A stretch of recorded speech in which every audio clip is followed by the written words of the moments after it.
الحمد لله رب العالمين والصلاة والسلام على سيد المرسلين وعلى آله وأصحابه أجمعين أما بعد فقد قال الله تعالى في كلامه القديم أعوذ بالله من الشيطان الرجيم بسم الله الرحمن الرحيم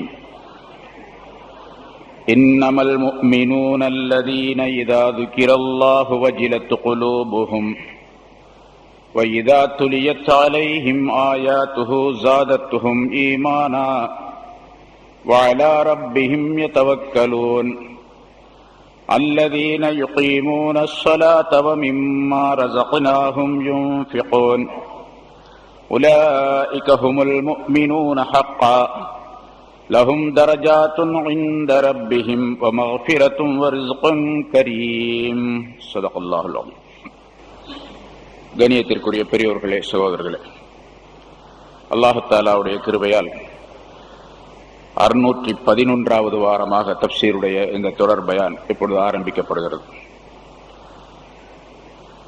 சூரத்துல் அன்பால் என்ற அத்தியாயத்தினுடைய முதல் ஆயத்து. அன்பாலை பற்றி கேட்கின்றார்கள். அன்பால் என்பது பன்மை வார்த்தை. அதற்கு ஒருமை நஃபில் என்பதாக சொல்லப்படும். சாதாரணமா தொழுகையில நஃபில் தொழுகை அப்படின்னு சொல்றோமா இல்லையா, அது மாதிரி நஃபில். நஃபில் அப்படின்னு சொன்னா அதிகம் அப்படின்னு அர்த்தம். மேல் மிச்சமானது, அதிகமானது, உபரியானது என்பதாக பொருளாகும். கடமையில்லாத உபரியாக இருக்கக்கூடிய செயல்களுக்கு பெயர் நஃபில் என்பதாக சொல்லப்படும். அதனுடைய நஃபில் என்பதனுடைய பன்மை வார்த்தை அன்பால். அன்பாலை பற்றி கேட்கின்றார்கள். இந்த இடத்துல அன்பால் என்று சொன்னால் போர் பொருளை குறிக்கக்கூடிய வார்த்தையாக அல்லாஹ் தஆலா இதனை இங்கே பயன்படுத்துகின்றான், சொல்லி காட்டுகின்றான். குலில் அன்பாலு லில்லாஹி வர் ரசூல். போரிலே கிடைத்த அந்த பொருள்கள் அன்பால் என்பவை அல்லாஹ்வுக்கும் ரசூலுக்கும் உரியவை என்று நீங்கள் சொல்லிவிடுங்கள் என்று அல்லாஹ் தஆலா குறிப்பிடுகின்றார். இந்த ஆயத்து ஆரம்பத்திலே இது ஒரு ஆயத்தினுடைய முதல் பகுதி. பத்ர் போர் முடிந்த நேரத்திலே எதிரிகள் எல்லாம் தோல்வியுற்று ஓடிவிட்டார்கள். எதிரிகளிலே 70 பேர் கொல்லப்பட்டார்கள், 70 பேர் கைது செய்யப்பட்டார்கள் என்ற விவரமெல்லாம் முன்னால் நிறைய சொல்லப்பட்டு இருக்கின்றன. அந்த எதிரிகள் மக்காவாசிகள் தோற்று ஓடிக்கொண்டிருக்கின்றார்கள். அந்த நேரத்திலே சஹாபாக்களிலே வாலிபர்களாக இருந்தவர்கள் சிலர் ஓடிக்கொண்டிருக்கக்கூடிய அவர்களை எல்லாம் திரும்பவும் துரத்தி கொண்டு சென்றார்கள். அவர்கள் திரும்ப வந்துவிடக் கூடாது என்பதற்காக வேண்டியும், அவர்களுக்கு ஒரு பய உணர்வை சஹாபாக்களை பற்றி ஏற்படுத்த வேண்டும் என்பதற்காக வேண்டியும் அவர்களை பின்னோக்கி சென்றார்கள். அவர்கள் பின்தொடர்ந்து சென்றார்கள். அந்த மக்காவாசிகள், குறைஷியர்கள் அனைவருமே மிக வேகமாக தங்களுடைய இடங்களை காலி செய்துவிட்டு அங்கிருந்து சென்று விட்டார்கள். நீண்ட தூரம் விரட்டி சென்று அவர்களை அனுப்பிவிட்டு, அவர்களை விரட்டிவிட்டு திரும்ப அந்த வாலிபர்கள் வந்து சேர்ந்தார்கள். இங்கே பத்ர் போர் களத்திலே, போர் நடந்த அந்த இடத்திலே ஒரு சாரார் சிலர் போரிலே கிடைத்த அந்த பொருள்களை எல்லாம் எடுத்துக் கொண்டிருந்தார்கள். அதற்கு பேர் கனீமத் பொருள் என்பதாக சொல்லப்படும். அந்த கனீமத்துக்கு பேர் நஃபில் என்பதாக இங்கே அல்லாஹ் தஆலா சொல்லுகின்றான். சின்ன விளக்கம் இருக்கின்றது, வித்தியாசம் இருக்கின்றது. இப்போ அந்த போர் பொருள்களை எல்லாம் ஒன்றாக சேர்த்து கொண்டிருக்கின்றார்கள் ஒரு சிலர்.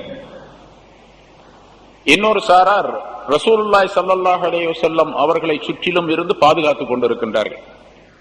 ஆக பத்ர் போரிலே ஈடுபட்டவர்கள் அனைவருமே இப்படி 3 பிரிவினர்களாக இருந்தார்கள். அங்கே போர் முடிந்த பிறகு ஒரு சாரார் வாலிபர்களாக இருந்தவர்கள் அவர்களை பின்துரத்தி கொண்டு பின்னால் தொடர்ந்து சென்று அவர்களை உரியடித்து விட்டு அனுப்பிவிட்டு வந்தார்கள்.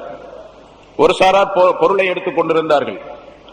ஒரு சாரார் கொஞ்சம் வயதானவர்கள். அவர்கள் எல்லாம் ரசூலுல்லாஹி ஸல்லல்லாஹு அலைஹி வஸல்லம் அவர்கள் சுற்றிலும் இருந்து அவர்களுக்கு பாதுகாப்பாக அமைந்திருந்தார்கள். அந்த வாலிபர்கள் அந்த எதிரிகளை விரட்டி அடித்துவிட்டு திரும்ப வந்தார்கள் அல்லவா, அவர்கள் சொன்னார்கள், நீங்கள் எடுத்திருக்கக்கூடிய இந்த பொருள்களில் இருந்து எங்களுக்கும் பங்கு உண்டு, எங்களுக்கும் இதை தர வேண்டும் என்பதாக. பாதுகாப்புக்கு நின்றார்கள். அவர்களும் சொன்னார்கள், எங்களுக்கும் இந்த பொருளிலே பங்குண்டு தர வேண்டும் என்பதாக. இங்க ஒன்றும் சட்டம் இதுவரைக்கும் அருளப்படவில்லை. இந்த பொருளை என்ன செய்யறது அப்படிங்கிற சட்டம் வரல. அதனால இவங்களும் கேட்டாங்க, அவங்களும் கேட்டாங்க.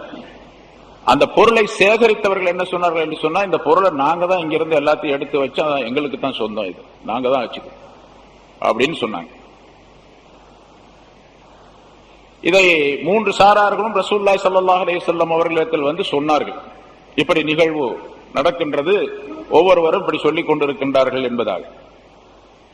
அந்த நேரத்தில் அல்லாஹ் தஆலா இந்த ஆயத்தை அருளினான். இந்த பொருளை என்ன செய்வது என்பதாக கேட்கிறார்கள். இப்போ யஸ்அலூனக அனில் அன்ஃபால், போரிலே கிடைத்த அந்த பொருள்களை பற்றி நபியே உம்மிடத்தில் கேள்வி கேட்கின்றார்கள், தீர்ப்பு கேட்கின்றார்கள். கேள்வினா இந்த இடத்துல தீர்ப்பு கேட்கின்றார்கள் என்று அல்லாஹ் தஆலா சொல்லுகின்றான்.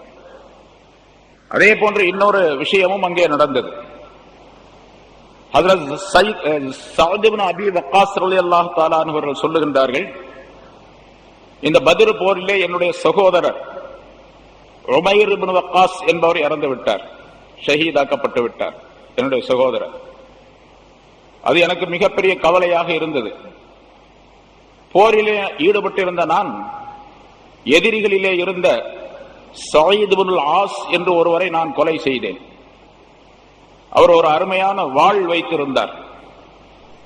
அதற்கு பெயரும் கூட சூட்டப்பட்டிருந்தது, வாளுக்கு பெயரும் கூட சூட்டப்பட்டிருந்தது. ஜுல் கத்தீஃபா என்பதாக அதற்கு பெயர் சூட்டப்பட்டிருந்தது. அதாவது பராக்கிரமம் உடையது என்பதாக அதற்கு பொருள். கத்திஃப் தோல் சொல்றது, புஜம் என்பதாக சொல்லப்படும். இங்க பராக்கிரமம், வலிமை என்பதாக, வலிமை உடையது என்பதாக அந்த வாளுக்கு பெயரும் கூட வைக்கப்பட்டிருந்தது. இப்ப அந்த வாளை நான் எடுத்துக்கொண்டேன்.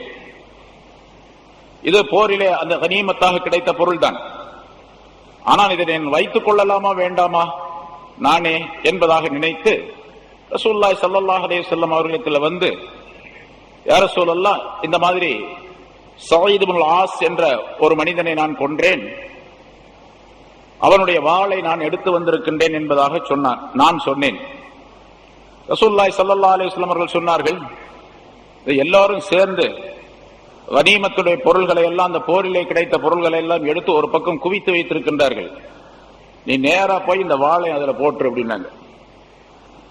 குவிக்கப்பட்டிருக்கக்கூடிய, கைப்பற்றப்பட்டிருக்கக்கூடிய அந்த பொருள்களில் இந்த வாளை போட்டு, அது உனக்கு சொந்தம் அல்ல அப்படிங்கிற கருத்துல ரசூலுல்லாஹி ஸல்லல்லாஹு அலைஹி வஸல்லம் சொன்னார்கள்.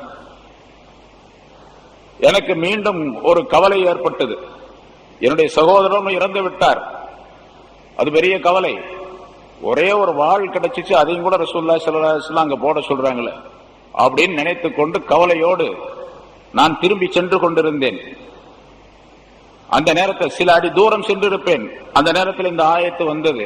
உடனே ரசூலுல்லாஹி ஸல்லல்லாஹு அலைஹி வஸல்லம் என்னை கூப்பிட்டார்கள், அந்த வாளை நீயே வச்சுக்க அப்படின்னாங்க. அந்த வாளை நீயே வைத்துக்கொள். ஏன்னா இது ஆரம்பத்திலே ரசூலுல்லாஹி ஸல்லல்லாஹு அலைஹி வஸல்லம், அதற்கு பிறகு சொன்னார்கள். அது அதாவது யார் யாரை கொல்லுகின்றாரோ அவருடைய உடைமை பொருள்கள் எல்லாம் கொன்றவருக்கு சொந்தமானது. யார் யாரிடத்திலிருந்து அந்த பொருளை அபகரிக்கின்றாரோ, எடுத்துக் கொள்ளுகின்றாரோ, அந்த பொருள் எல்லாம் அவருக்கு சொந்தமானது என்று சொல்லி இருந்த காரணத்தினால் ஹஜ்ரத் சஅத் இப்னு அபீ வக்காஸ் ரலியல்லாஹு தஆலா அன்ஹு அவர்கள் அப்படி செய்தார்கள்.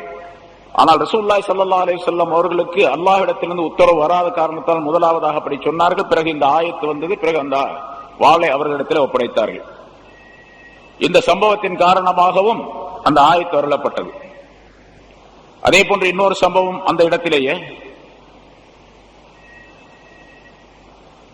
சஅத் இப்னு ஜுபைர் ரலியல்லாஹு தஆலா அன்ஹு என்பவர்கள்,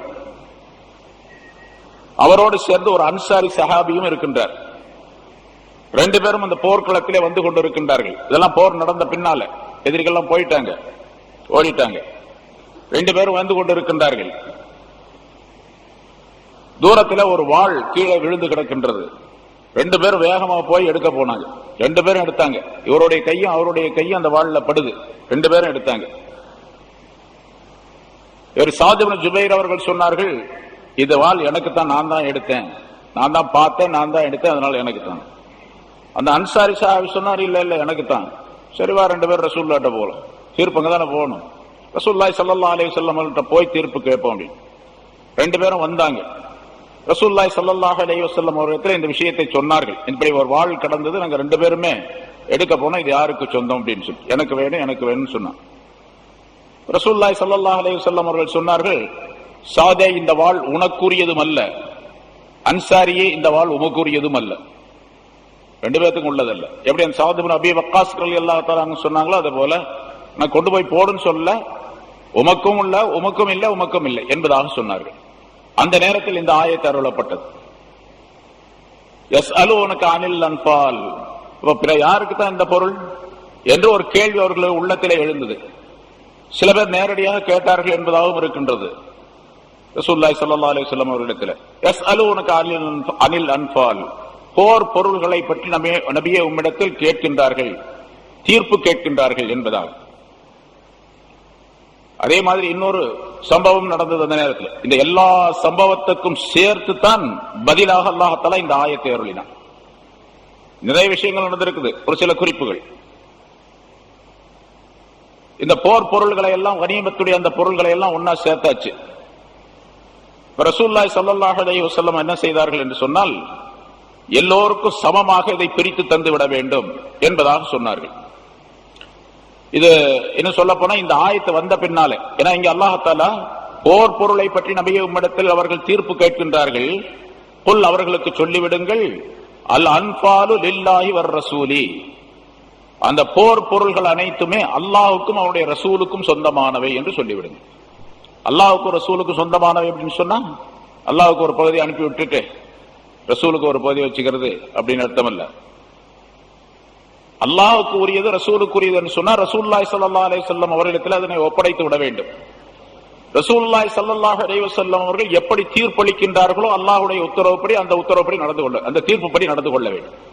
அல்லாஹ் ரசூலுக்கு சொல்லுவான், ரசூலுல்லாஹி ஸல்லல்லாஹு அலைஹி வஸல்லம் அவர்கள் அதை பங்கிட்டு கொடுப்பார்கள். அதான் அதனுடைய அர்த்தம். லில்லாஹி வ ரசூலி அப்படின்னா அல்லாஹ்வுக்கும் ரசூலுக்கும் உரியது என்று சொன்னால், இப்ப இங்க அல்லாஹ் தஆலா ரசூல் ஸல்லல்லாஹு அலைஹி வஸல்லம் அவர்களை தன்னுடைய திருத்தூதராக நியமனம் செய்திருக்கின்றான். ரசூலுல்லாஹி ஸல்லல்லாஹு அலைஹி வஸல்லம் அவர்கள் இங்கே உலகத்திலே இந்த பகுதியிலே இந்த இடத்திலே இருந்து கொண்டிருக்கின்றார்கள். இப்பொழுது போர் பொருள் இருந்து கொண்டிருக்கின்றது. நபி அவர்களிடத்திலே பொறுப்பை ஒப்படைத்து விட வேண்டும், தீர்ப்பை ஒப்படைத்து விட வேண்டும். அவர்கள் எப்படி சொல்லுகின்றார்களோ அப்படித்தான் தீர்ப்பு. அதுதான் லில்லாஹி வ ரசூலி என்பதனுடைய பொருளாக விளக்கமாக. ஹுக்முஹா லில்லாஹி தஆலா வ ரசூலி, இதனுடைய சட்டம் அல்லாஹ்வுக்கும் ரசூலுக்கும் உரியது. ஃபயுக்ஸிமுஹு நபி ஸல்லல்லாஹு அலைஹி வஸல்லம் கமா யஅமுருஹு தஆலா மின் கைரி அன் யதுகுல ஃபீஹி ரஅயு அஹதின், யாருடைய ஆலோசனையும் இல்லாமல், யாருடைய யோசனையும் கேட்க அவசியம் இல்லாமல் அல்லாஹ் எப்படி தன்னுடைய ரசூலுக்கு சொல்லுகின்றானோ அப்படி ரசூலுல்லாஹி ஸல்லல்லாஹு அலைஹி வஸல்லம் அவர்கள் அதை பங்கிட்டு கொடுப்பார்கள். அதான் லில்லாஹி வ ரசூலிஹி என்பதனுடைய அர்த்தமாகும். இப்ப ஸஅத் இப்னு முஆத் ரலியல்லாஹு தஆலா அன்ஹு மதீனாவாசிகளிலே மிகப்பெரிய சிறந்த சஹாபி அவர்கள். ரசூலுல்லாஹி ஸல்லல்லாஹு அலைஹி வஸல்லம் என்ன செய்தார்கள் என்று சொன்னால், அந்த போர் பொருள்களை எல்லாம், குவிக்க வைக்கப்பட்ட பொருள்களை எல்லாம் யாராருக்கு முதல்ல சொன்னாங்களோ, நீ இந்த வாளை எடுத்துக்க, நீ இதை எடுத்துக்கன்னு சொன்னாங்களோ, அது போக மீதி இருந்த பொருள்களை எல்லாம் எல்லாருக்கும் சமமாக பிரித்து கொடுத்து விடுங்கள் அப்படின்னு சொன்னாங்க. எல்லாருக்கும் சமமாக பிரித்து கொடுத்து விடுங்க அப்படின்னு. 313 சஹாபாக்கள் கலந்தார்கள் அல்லவா, அதுல ஒரு 14 பேர் ஷஹீத் ஆயிட்டாங்க. 14 பேர் போக மீதி 299 பேர். 299 சஹாபாக்களுக்கும் அதை பங்கிட்டு கொடுத்து விட வேண்டும், சரியாக சமமாக, யாருக்கும் கூடுதல் குறைவு அப்படின்னு இல்லாம. ஸஅத் இப்னு முஆத் ரலியல்லாஹு தஆலா அன்ஹு கேட்டாங்க, யா ரசூலல்லாஹ், இந்த குதிரை வீரர்கள் சில பேர் இருக்காங்க, ஒரு 5 குதிரை தான் இருந்துச்சு அந்த போர்ல. குதிரை வீரர்கள் சில பேர் இருக்கிறாங்க, அவங்க குதிரைக்கும் தீனி கொடுத்திருப்பாங்க, குதிரைக்காக வேண்டிய ஒரு செலவாயிருக்கும் அவங்களுக்கு. மற்றவர்கள் எல்லாம் கால்நடைக்காரர்களாக வந்தார்கள், அவர்களுக்கு அந்த செலவு, வாகன செலவு கிடையாது. அப்ப குதிரையிலே வந்தவர்களுக்கும் அப்படி வராதவர்களுக்கும், கால்நடையாக வந்தவர்களுக்கும் 2 பேருக்கும் சமமாக தாங்கள் கொடுக்கிறீர்களா என்பதாக கேட்டார்கள். சாதாரணமான மனிதர்களுக்கும் குதிரையில வந்தவர்களுக்கும் சமமாக தாங்கள் கொடுக்கிறீர்களா என்பதாக கேட்டார்கள். அதாவது விளக்கம் தெரிவதற்காக வேண்டி கேட்கின்றார்கள், எதிர்த்து கேள்வி அல்ல. ரசூலுல்லாஹி ஸல்லல்லாஹு அலைஹி வஸல்லம் அவர்கள் சொன்னார்கள், சகிலத்துக உம்முக, உம்முடைய தாய் உம்மை இழக்க கடவதாக. அதாவது ஒரு வார்த்தையை, ஒரு விஷயத்தை வற்புறுத்தி சொல்வதற்காக வேண்டி, மனதிலே பதிய வைப்பதற்காக வேண்டி அரபியிலே சொல்லப்படக்கூடிய சில வாசகங்கள் இருக்கின்றன. அதுல ஒரு வாசகம் இந்த வாசகம். அதனால அவர் திட்டுறதுன்னு அர்த்தம் அல்ல. அந்த இடத்துல நீ சொல்றது சரிதான், நீ சொல்லுவதை நான் கேட்கின்றேன், உனக்கு சோபனம் உண்டாவதாக, நன்மை உண்டாவதாக என்ற கருத்திலே சொல்லப்படக்கூடிய வாசகம். ஸல்லல்லாஹு அலைஹி வஸல்லம் ஹல் துன்ஸரூன இல்லா பிதுஆஃபாஇக்கும், நீங்கள் உதவி செய்யப்படுவதெல்லாம் உங்களிலே உள்ள பலவீனர்களின் காரணத்தினால் தான் என்பதாக சொன்னார்கள். வேற ஹதீஸ்ல ஸல்லல்லாஹு அலைஹி வஸல்லம் தனியாக சொல்லி இருக்கிறாங்க. முன்னால் சில ஆயத்துகளுக்கு விளக்கம் சொல்லப்பட்டு இருக்கின்றது. மாதிரி ஒரு மனிதருக்கு, நல்ல திடகாத்திரமாக உள்ள மனிதர்களுக்கு உதவிகள் கிடைப்பது, அல்லாஹ் தஆலா புறத்திலிருந்து உதவிகள் கிடைப்பது, அந்த சமுதாயத்திலே மனிதர்களுடைய, மனித சமுதாயத்திலே உள்ள பலவீனமான மனிதர்கள் இருக்கின்றார்கள் அல்லவா, இவர்களின் காரணமாக. இன்னொரு ஹதீஸிலே இப்படி சொல்லப்படுகின்றது அல்லவா, அதாவது மிருகங்கள், கால்நடைகள், மிருகங்கள் இல்லை என்று சொன்னால், வயது முதிர்ந்த கிழவர்கள் இல்லை என்று சொன்னால், பால் குடிக்கக்கூடிய குழந்தைகள் இல்லை என்று சொன்னால், மற்றவர்களுக்கெல்லாம் எந்த விதமான உணவையும் அல்லாஹ் தஆலா கொடுக்க மாட்டான், எந்த விதமான ஏற்பாட்டையும் செய்ய மாட்டான். அல்லாஹ் தஆலா உணவு கொடுப்பது, வாலிபர்களாக இருக்கக்கூடியவர்களுக்கு உணவு கொடுப்பது வயோதிகரின் காரணமாக, கால்நடைகளின் காரணமாக, சிறு குழந்தைகளின் காரணமாக. உதவி செய்யப்படுவது, உதவி என்பது கிடைப்பது பலவீனர்களின் காரணமாக. பலவீனமான இருக்கக்கூடியவர்கள், பொருளாதாரத்திலே பலவீனம், உடலிலே பலவீனம், உள்ளத்திலே பலவீனம், இப்படியெல்லாம் பலவீனர்கள் இருக்கின்றார்கள். பலம் என்பது உடல், உள்ளம் சம்பந்தப்பட்ட சில விஷயங்கள். ஆனா ஈமானிலே ரொம்ப பலம் உள்ளவர்களாக இருப்பார்கள். பலவீனர்கள் என்று சொன்னால் ஏழைகள், எளியவர்கள் என்பதாக பொருளும் கொள்ளலாம். பொதுவாகவே மனித சமுதாயத்திலே ஏழை எளியவர்கள் தான் அல்லாஹ் தஆலா மீது அதிகமான நம்பிக்கை வைத்திருப்பார்கள், அல்லாஹ்வின் மீது அதிகமான தொடர்புள்ளவர்களாக இருப்பார்கள். வசதி படைத்தவர்கள் தங்களுடைய வசதியை நம்பிக்கொண்டு இருப்பார்கள், வசதி இல்லாதவர்கள் அல்லாஹ்வை நம்பிக்கொண்டு இருப்பார்கள். இவர்கள் எல்லாம் வசதி இல்லாதவர்கள் பலவீனமானவர்கள். இவர்கள் அல்லாஹ் தஆலாவிடத்தில் கையேந்துவதின் காரணமாக, கேட்பதின் காரணமாக, துஆ செய்வதின் காரணமாக பலமுள்ளவர்களுக்கெல்லாம் அல்லாஹ் தஆலா அதை தந்து விடுகின்றான். அந்த ரிஸ்கை தருகின்றான், வாய்ப்பு வசதியை தருகின்றான், அவர்களுக்கு தேவையான விஷயங்களை அல்லாஹ் தஆலா செய்து கொடுக்கின்றான். அதே ரசூலுல்லாஹி ஸல்லல்லாஹு அலைஹி வஸல்லம் சொல்லுகின்றார்கள், ஹல் துன்ஸரூன இல்லா பிதுஆஃபாஇக்கும், சாதே உங்களிலே உள்ள பலவீனர்களை கொண்டே தவிர உங்களுக்கு உதவி செய்யப்படுவது என்பது கிடையாது என்று சொல்லிவிட்டு ரசூலுல்லாஹி ஸல்லல்லாஹு அலைஹி வஸல்லம் அவர்கள் ஒரு அழைப்பாளரை கூப்பிட்டு சொன்னார்கள், மக்களுக்கு மத்தியிலே இருக்கக்கூடிய சஹாபாக்களுக்கு மத்தியிலே ஒரு அறிவிப்பை செய்து விடுவீர்கள். மன் கத்தல கத்தீலன் ஃபலஹு ஸலபுஹு வமன் அஸர அஸீரன் ஃபஹுவ லஹு. எவரொருவர் ஒருவரை கொலை செய்திருந்தால், போர்க்களத்திலே எதிரிகளிலே ஒருவரை கொலை செய்திருந்தால், இறந்துவிட்ட, கொலை செய்யப்பட்ட அவருடைய உடைமைகள் அனைத்தும் கொலை செய்தவருக்கு உரியது. அவர் என்னென்ன போட்டிருந்தாரோ, வாள் வச்சிருந்திருப்பாரு, ஈட்டி வச்சிருந்திருப்பாரு, அல்ல ஏதாவது பொருள் வச்சிருந்திருப்பார், அது பூரா அவருக்கு உரியது. எவரேனும் ஒருவரை கைது செய்திருந்தால் எதிரிகளில் இருந்து, அந்த கைதியும் அவருக்குரியவர். போரிலே கைது செய்யப்பட்டவர்கள் எல்லாம் அடிமையாக ஆக்கப்படுவார்கள், ஆணாக இருந்தாலும் பெண்ணாக இருந்தாலும், அதுதான் அடிமை என்று சொல்லப்படும். அப்படி கைது செய்யப்பட்டவர்கள் எல்லாம் அவருக்குரியவர் என்பதாக ரசூலுல்லாஹி ஸல்லல்லாஹு அலைஹி வஸல்லம் அறிவிப்பு செய்து விட்டு வர சொன்னார்கள். யார் யார் எதை எடுத்துக்கொண்டார்களோ அவர்களுக்குரியது என்பதாக. பிறகுதான் இந்த ஆயத்து வந்தது. அல்லாஹ் தஆலா அல்லாஹ்வுக்கும் ரசூலுக்கும் உரியது, ரசூல் ஸல்லல்லாஹு அலைஹி வஸல்லம் அவர்களுடைய சொல்படி நடக்க வேண்டும் என்று சொன்னார். பிறகு அது சமமாக பங்கிடப்பட்டது என்பதாக விளக்கம் தரப்பட்டிருக்கின்றது. இந்த அன்பால் என்பது நஃபில் என்பதனுடைய பன்மை என்பதாக சொன்னோம். சரி, கனீமத் என்று ஒரு வார்த்தை இருக்கின்றது, அது பொதுவாக சொல்லப்படக்கூடிய வார்த்தை. இப்ப பத்ர் போரிலே கிடைத்த அந்த பொருள்களை, அதற்கு நஃபில் என்பதாக அல்லாஹ் தஆலா இங்கே சொல்லுகின்றான். அந்த அன்பால் என்ற அந்த பொருள்களை எல்லாம் அல்லாஹும் ரசூலுக்கும் உரியவை.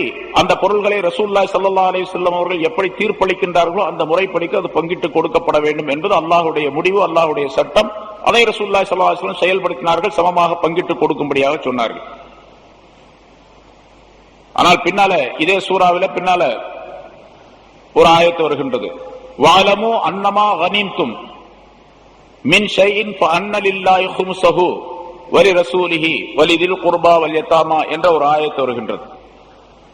அதுல நீங்கள் எதை போரில் இருந்து எதிரிகள் விட்டு சென்ற பொருளாக நீங்கள் எடுத்துக்கொண்டீர்களோ, கனிமத்தாக அடைந்தீர்களோ, அந்த பொருள்கள் எல்லாம் அதிலே அல்லாஹுக்கு 5 ஒரு பங்கு உண்டு. அதில் 5 ஒரு பங்கு அல்லாஹுக்கு உண்டு, அவனுடைய ரசூலுக்கும் உண்டு, ஏழை எளியவர்களுக்கும் அனாதைகளுக்கும் உண்டு என்று அல்லாஹ் தஆலா அந்த ஆயத்தினுடைய தொடரிலே சொல்லி காட்டுகின்றான்.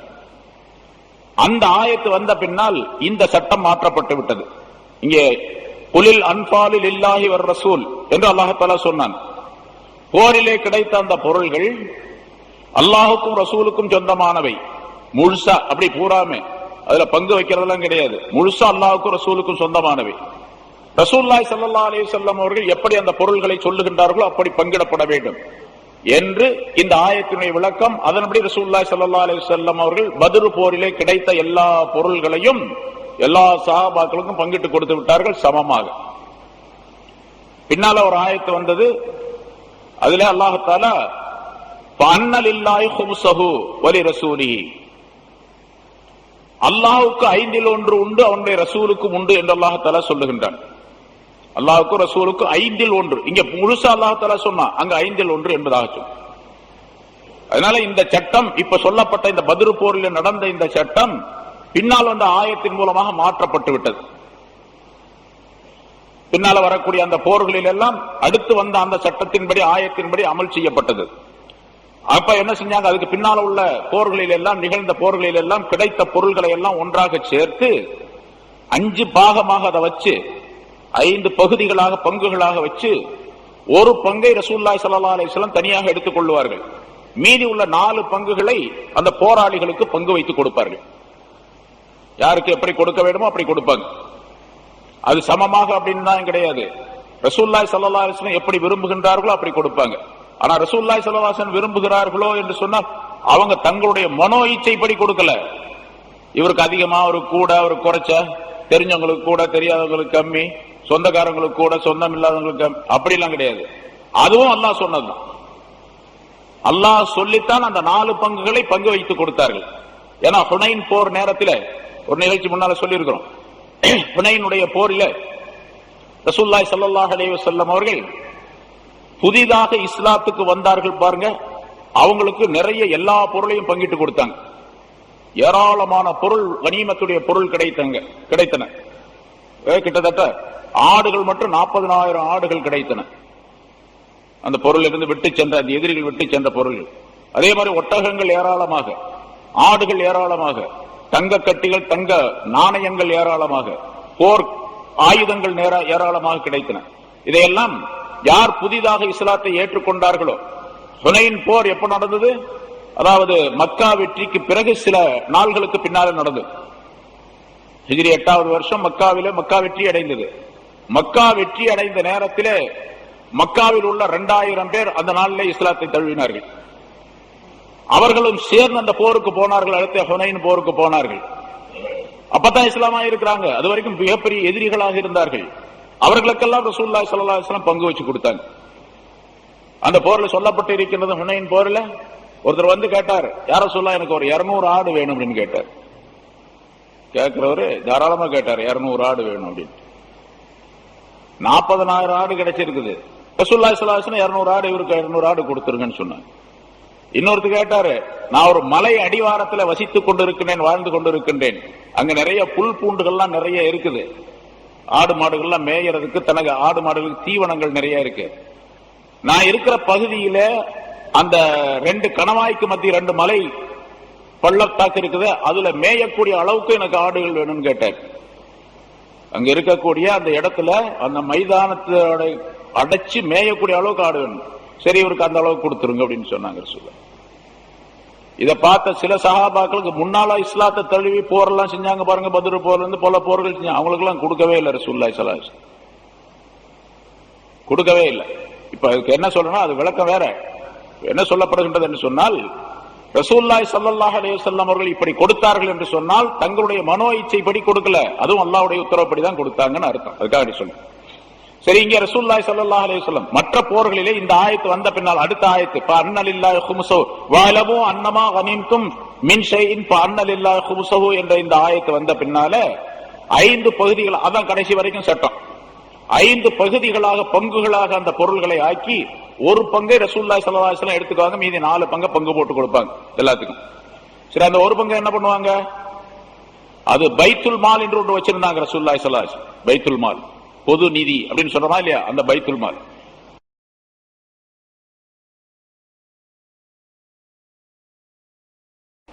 அதுல இந்த கனிமத்துடைய பொருள், அந்த பைத்துல் மால் 4 பகுதிகளாக 4 அமைப்புகளாக இருந்தன. பைத்துல் மால் என்பது 4 பகுதிகளாக ரசூலுல்லாஹி ஸல்லல்லாஹு அலைஹி வஸல்லம் அமைத்து வைத்திருந்தார்.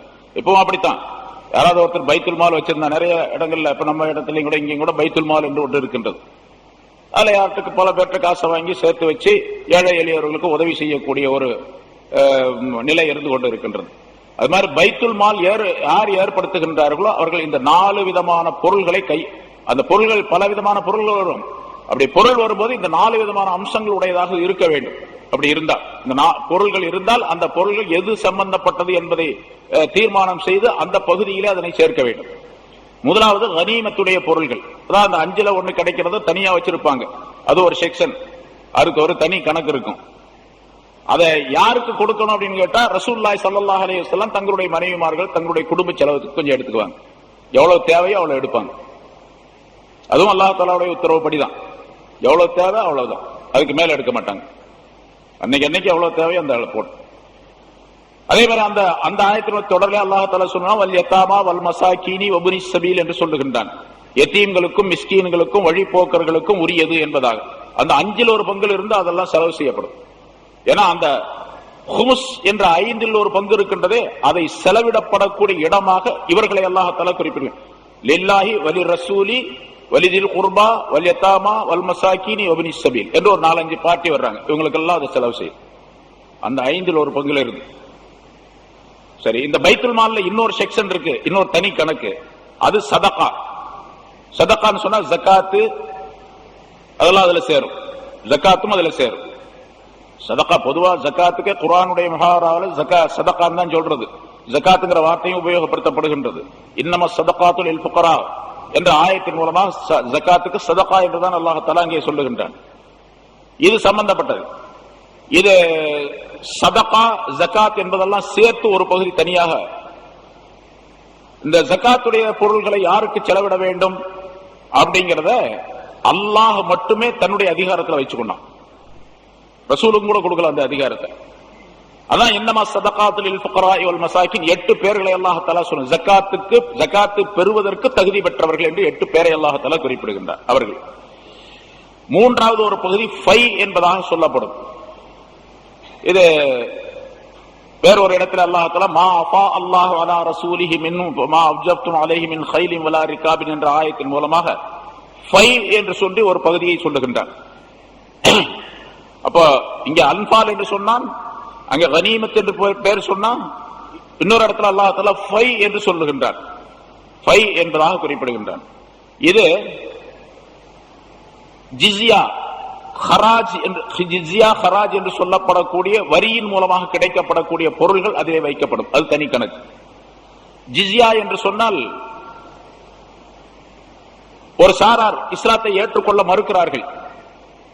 ஆனால் இப்ப இஸ்லாத்துக்கு முஸ்லிம்களுக்கும் முஸ்லிமுடைய இந்த அரசாங்கத்துக்கும், அதாவது ரசூலுல்லாஹி ஸல்லல்லாஹு அலைஹி வஸல்லம் சொல்லுக்கு கட்டுப்பட்டு நடக்க வேண்டும் என்று அவர்களிடத்தில் ஒப்பந்தம் செய்து கொள்வது. ஒப்பந்தம் செய்து கொண்ட பின்னால் இதெல்லாம் ரசூலுல்லாஹி ஸல்லல்லாஹு அலைஹி வஸல்லம் மதீனாவுக்கு போன பின்னால கடைசி காலகட்டங்கள்ல சுற்றுப்புறங்களிலே உள்ள பல ஊர்கள், கிராமங்கள், பல ஊர்கள் எல்லாம் ரசூலுல்லாஹி ஸல்லல்லாஹு அலைஹி வஸல்லம் சொல்லுக்கு கட்டுப்பட்டு நாங்கள் இஸ்லாத்தை ஏற்றுக்கொள்ள மாட்டோம், ஆனால் நீங்கள் கேட்கக்கூடிய வரியை நாங்கள் கொடுத்து விடுகின்றோம் என்பதாக ஒவ்வொரு வருஷமும் இவ்வளவு வரி கொடுக்க வேண்டும் என்பதாக நிர்ணயம் செய்வார்கள் ரசூலுல்லாஹி ஸல்லல்லாஹு அலைஹி வஸல்லம் அவர்கள். அந்த வரியை அவர்கள் கொடுக்க வேண்டும். அதற்கு பேர் ஜிஸ்யா என்பதாக சொல்லப்படும். சில பேர் அதை கால்நடைகளாக கொடுப்பார்கள், சில பேர் தங்கம் வெள்ளிகளாக கொடுப்பார்கள், அது ரெண்டும் சேர்ந்து கொடுப்பார்கள். இதெல்லாம் ஜிஸ்யா. இஸ்லாத்தை ஏற்றுக்கொள்ளாமல் முஸ்லிம்களுக்கு கட்டுப்பட்டு ரசூலுல்லாஹி ஸல்லல்லாஹு அலைஹி வஸல்லம் சொல்லுக்கு கட்டுப்பட்டு நாங்கள் நடக்கின்றோம் என்று ஒப்பந்தம் செய்து கொண்டவர்கள், அவர்கள் இஸ்லாத்திற்கு முஸ்லிம்களுக்கு செலுத்த வேண்டிய, இஸ்லாமிய அரசாங்கத்திற்கு செலுத்த வேண்டிய வரிகள் ஜிஸ்யா, அந்த பொருள் தனியாக வைக்கப்பட்டிருக்கும். அவை ரசூலுல்லாஹி ஸல்லல்லாஹு அலைஹி வஸல்லம் அவர்கள் பொதுவாக இஸ்லாத்திற்கு திடீரென்று வரக்கூடியவர்கள் அல்லாது யாராவது பொருள் கொடுக்கப்பட்டால் அவர்கள் இஸ்லாத்திற்கு வந்து விடுவார்கள் என்பதாக நினைக்கக்கூடியவர்கள் சில பேர் இருக்கிறாங்க. ஏதாச்சும் காசு ஆசை காட்டணும்னு வச்சுங்க, உங்களுக்கு பணம் தர்றோம், அவர்கள் கொஞ்சம் வறுமையா இருக்கிறாங்க, வறுமையை நீக்கக்கூடிய ஒரு சூழ்நிலை ஏற்பட்டால் உடனடியாக அவர்கள் இஸ்லாத்திற்கு வந்து விடுவார்கள் என்று இருந்தால் அவர்களுக்கு கொடுப்பது. அது ஜகாத்துடைய பொருள் இருந்தாலும் கொடுக்க கூடாது. ஏன்னா ஜகாத்துடைய பொருள் முஸ்லிம்களுக்கு மட்டுமே கொடுக்கப்பட வேண்டும், வேற யாரும் கொடுக்க கூடாது. மூன்றாவதாக சொல்லப்பட்ட அந்த பை என்பது இருக்கின்றதே, அது பைக்கு விளக்கம் சொல்றோம் பின்னால. பைங்கிறது எங்கிருந்து வந்தது அப்படின்னு சொல்லி, அந்த பைங்கிறத இந்த ஜிஸ்யா என்பதெல்லாம் அதுல இன்னொரு பொருளும் அதிலே சேரும். இது அதாவது முஸ்லிம்களுக்கு திடீரென்று ஏற்படக்கூடிய சில உதவிகள், அதே போன்று நாட்டிலே ஏற்படக்கூடிய சில பொருளாதார நிகழ்ச்சிகள், இவற்றுக்கெல்லாம் அந்த பொருள் செலவு செய்யப்படும். அதாவது ரோடு போடுவது, பழுது பார்ப்பது, இப்ப நம்ம உடைய நாட்டில் உலகத்தில் அரசாங்கங்கள் எடுத்துக்கொண்டால் பல்வேறு விதமான வேலைகளை செய்கின்றார்கள். அதாவது தெரு மக்களுக்காக வேண்டி குடிநீர் சப்ளை செய்வது, அவர்களுக்கு தெரு விளக்குகள் போட்டுக் கொடுப்பது, அவர்களுக்கு வேண்டிய வசதிகளை செய்வது, இந்த ரோடு பழுது பார்ப்பது, மக்களுக்கு தேவையான பொருள்களை பழுது பார்ப்பது, இதுவெல்லாம் அந்த பொருளில் இருந்து செலவு செய்யப்படும். இஸ்லாமிய அரசாங்கமாக இருந்தால் இந்த மாதிரி ஜிஸ்யா, ஹராஜ், ஃபை என்று சொல்லப்படக்கூடிய இந்த பொருள்களை எல்லாம் தனியாக வைத்து அதிலிருந்து இந்த செலவுகளை எல்லாம் செய்ய வேண்டும். எல்லா பொருளையும் ஒன்னா போட்டு கலந்து செலவு செய்யறது அப்படிங்கிற அர்த்தம் அல்ல. இப்ப அரசாங்கம் எப்படி இருக்கு அப்படின்னு கேட்டா எல்லா பொருளையும் ஒன்னா போட்டுக்கிறாங்க. அது ஹராமா ஹலாலா அதை பத்தி எல்லாம் பிரச்சனை இல்லை, எல்லா பொருளும் ஒன்னா இருக்கு. என்ன அந்த பொருளில் இருந்து செலவு செய்வார்கள். நாலாவது ஒரு பொருள், நாலாவது ஒரு செக்ஷன் பைத்துல் மால்ல என்ன சொன்னால், யாராவது ஒருவர் இறந்து விடுகின்றார், இறந்து விட்டவருக்கு வாரிசு கிடையாது. ஒருவர் இறந்து வர்றாரு, நிறைய பொருள் இருக்குது அவர்கிட்ட, ஆனா அவருக்கு எந்த வாரிசும் கிடையாது என்று இருந்தால் வாரிசு இல்லாத சொத்துக்கள் எடுத்து வைக்கப்படக்கூடிய ஒரு பகுதி அது. அது யாருக்கு செலவு செய்யப்பட வேண்டும்? அனாதைகள், ஏழைகள். அதையும் ரசூலுல்லாஹி ஸல்லல்லாஹு அலைஹி வஸல்லம் அவர்கள் சட்டங்களை வகுத்து சொல்லி காட்டி இருக்கின்றார்கள். அவர்களுக்கு அந்த பொருள் செலவிடப்படும். பைத்துல் மால் என்பது இப்படி 4 பகுதிகளாக இருந்தன. இப்ப இதே இந்த இடத்துல சொல்றேன்னு கேட்டா இந்த இடத்துல சொல்ல வேண்டிய அவசியம் இல்லை. இங்க அந்த கனீமத்துடைய பொருள் எப்படி செலவு செய்யப்பட வேண்டும் என்பதற்காக வேண்டி உள்ள விளக்கங்கள் இதன் மூலமாக சொல்லப்படுகின்றன. ஆக இந்த பைத்துல் மால் 4 வகையில கனீமத் என்பது கனீமத்துடைய பொருள்கள் வைக்கப்படக்கூடிய பகுதி தனியாக ஒன்று.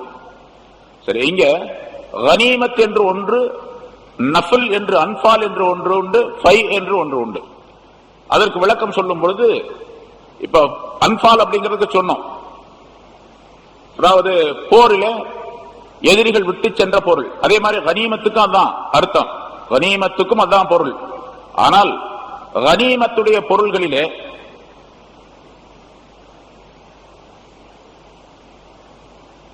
எதிரிகள் விட்டு சென்ற அந்த பொருள்களில் இருந்து பொருள்களை முழுமையாக கைப்பற்றி அதை உரியவர்களுக்கு வழங்குவது இருக்கின்றது, அந்த பொருளுக்கு பேர் கனிமத் என்பதாக சொல்லப்படும்.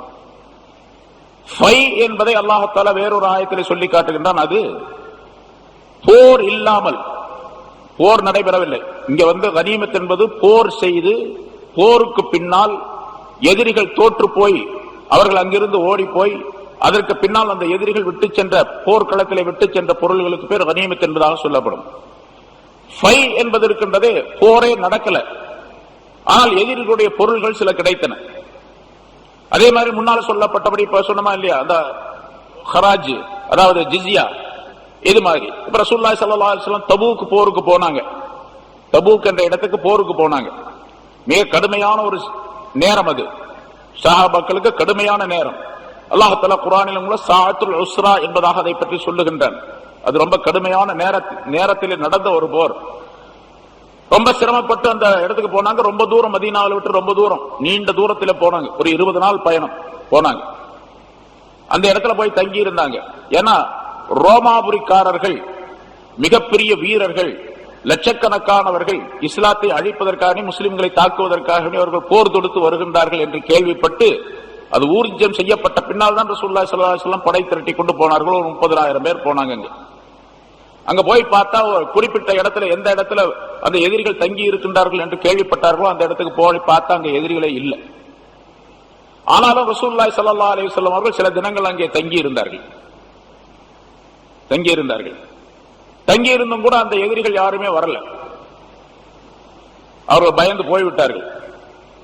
ஆனால் ரசூலுல்லாஹி ஸல்லல்லாஹு அலைஹி வஸல்லம் அவர்கள் அக்கம் பக்கத்திலே சில கிராமங்கள் இருக்கின்றன. அந்த கிராமங்களுக்கெல்லாம் சில சஹாபாக்களை அனுப்பி வைத்தார்கள். அவர்களிடத்தில் போய் நீங்கள் இஸ்லாத்தை பிரச்சாரம் செய்யுங்கள், கலிமாவை ஒத்துக்கொண்டால், லா இலாஹ இல்லல்லாஹ் என்ற கலிமாவை சொன்னால் அவர்கள் உங்களுடைய சகோதரர்களாக ஆகிவிடுகின்றார்கள். உங்களுக்கு என்ன சட்டமோ அதே சட்டம் அவர்களுக்கு. அப்படி இல்லாவிட்டால் அவர்கள் நீங்கள் என்ன விரும்புகின்றீர்களோ அந்த முறைப்படிக்க அவர்களிடத்தில் ஜிஸியா, அதாவது வரி வசூலிக்க வேண்டும். ஒவ்வொரு ஆண்டும் இவ்வளவு கொடுக்க வேண்டும் என்று ஒரு ஒப்பந்தம் செய்து கொள்ள வேண்டும். முஸ்லிம்களுக்கும் இஸ்லாமியர்களுக்கும் கட்டுப்பட்டு நடக்க வேண்டும்.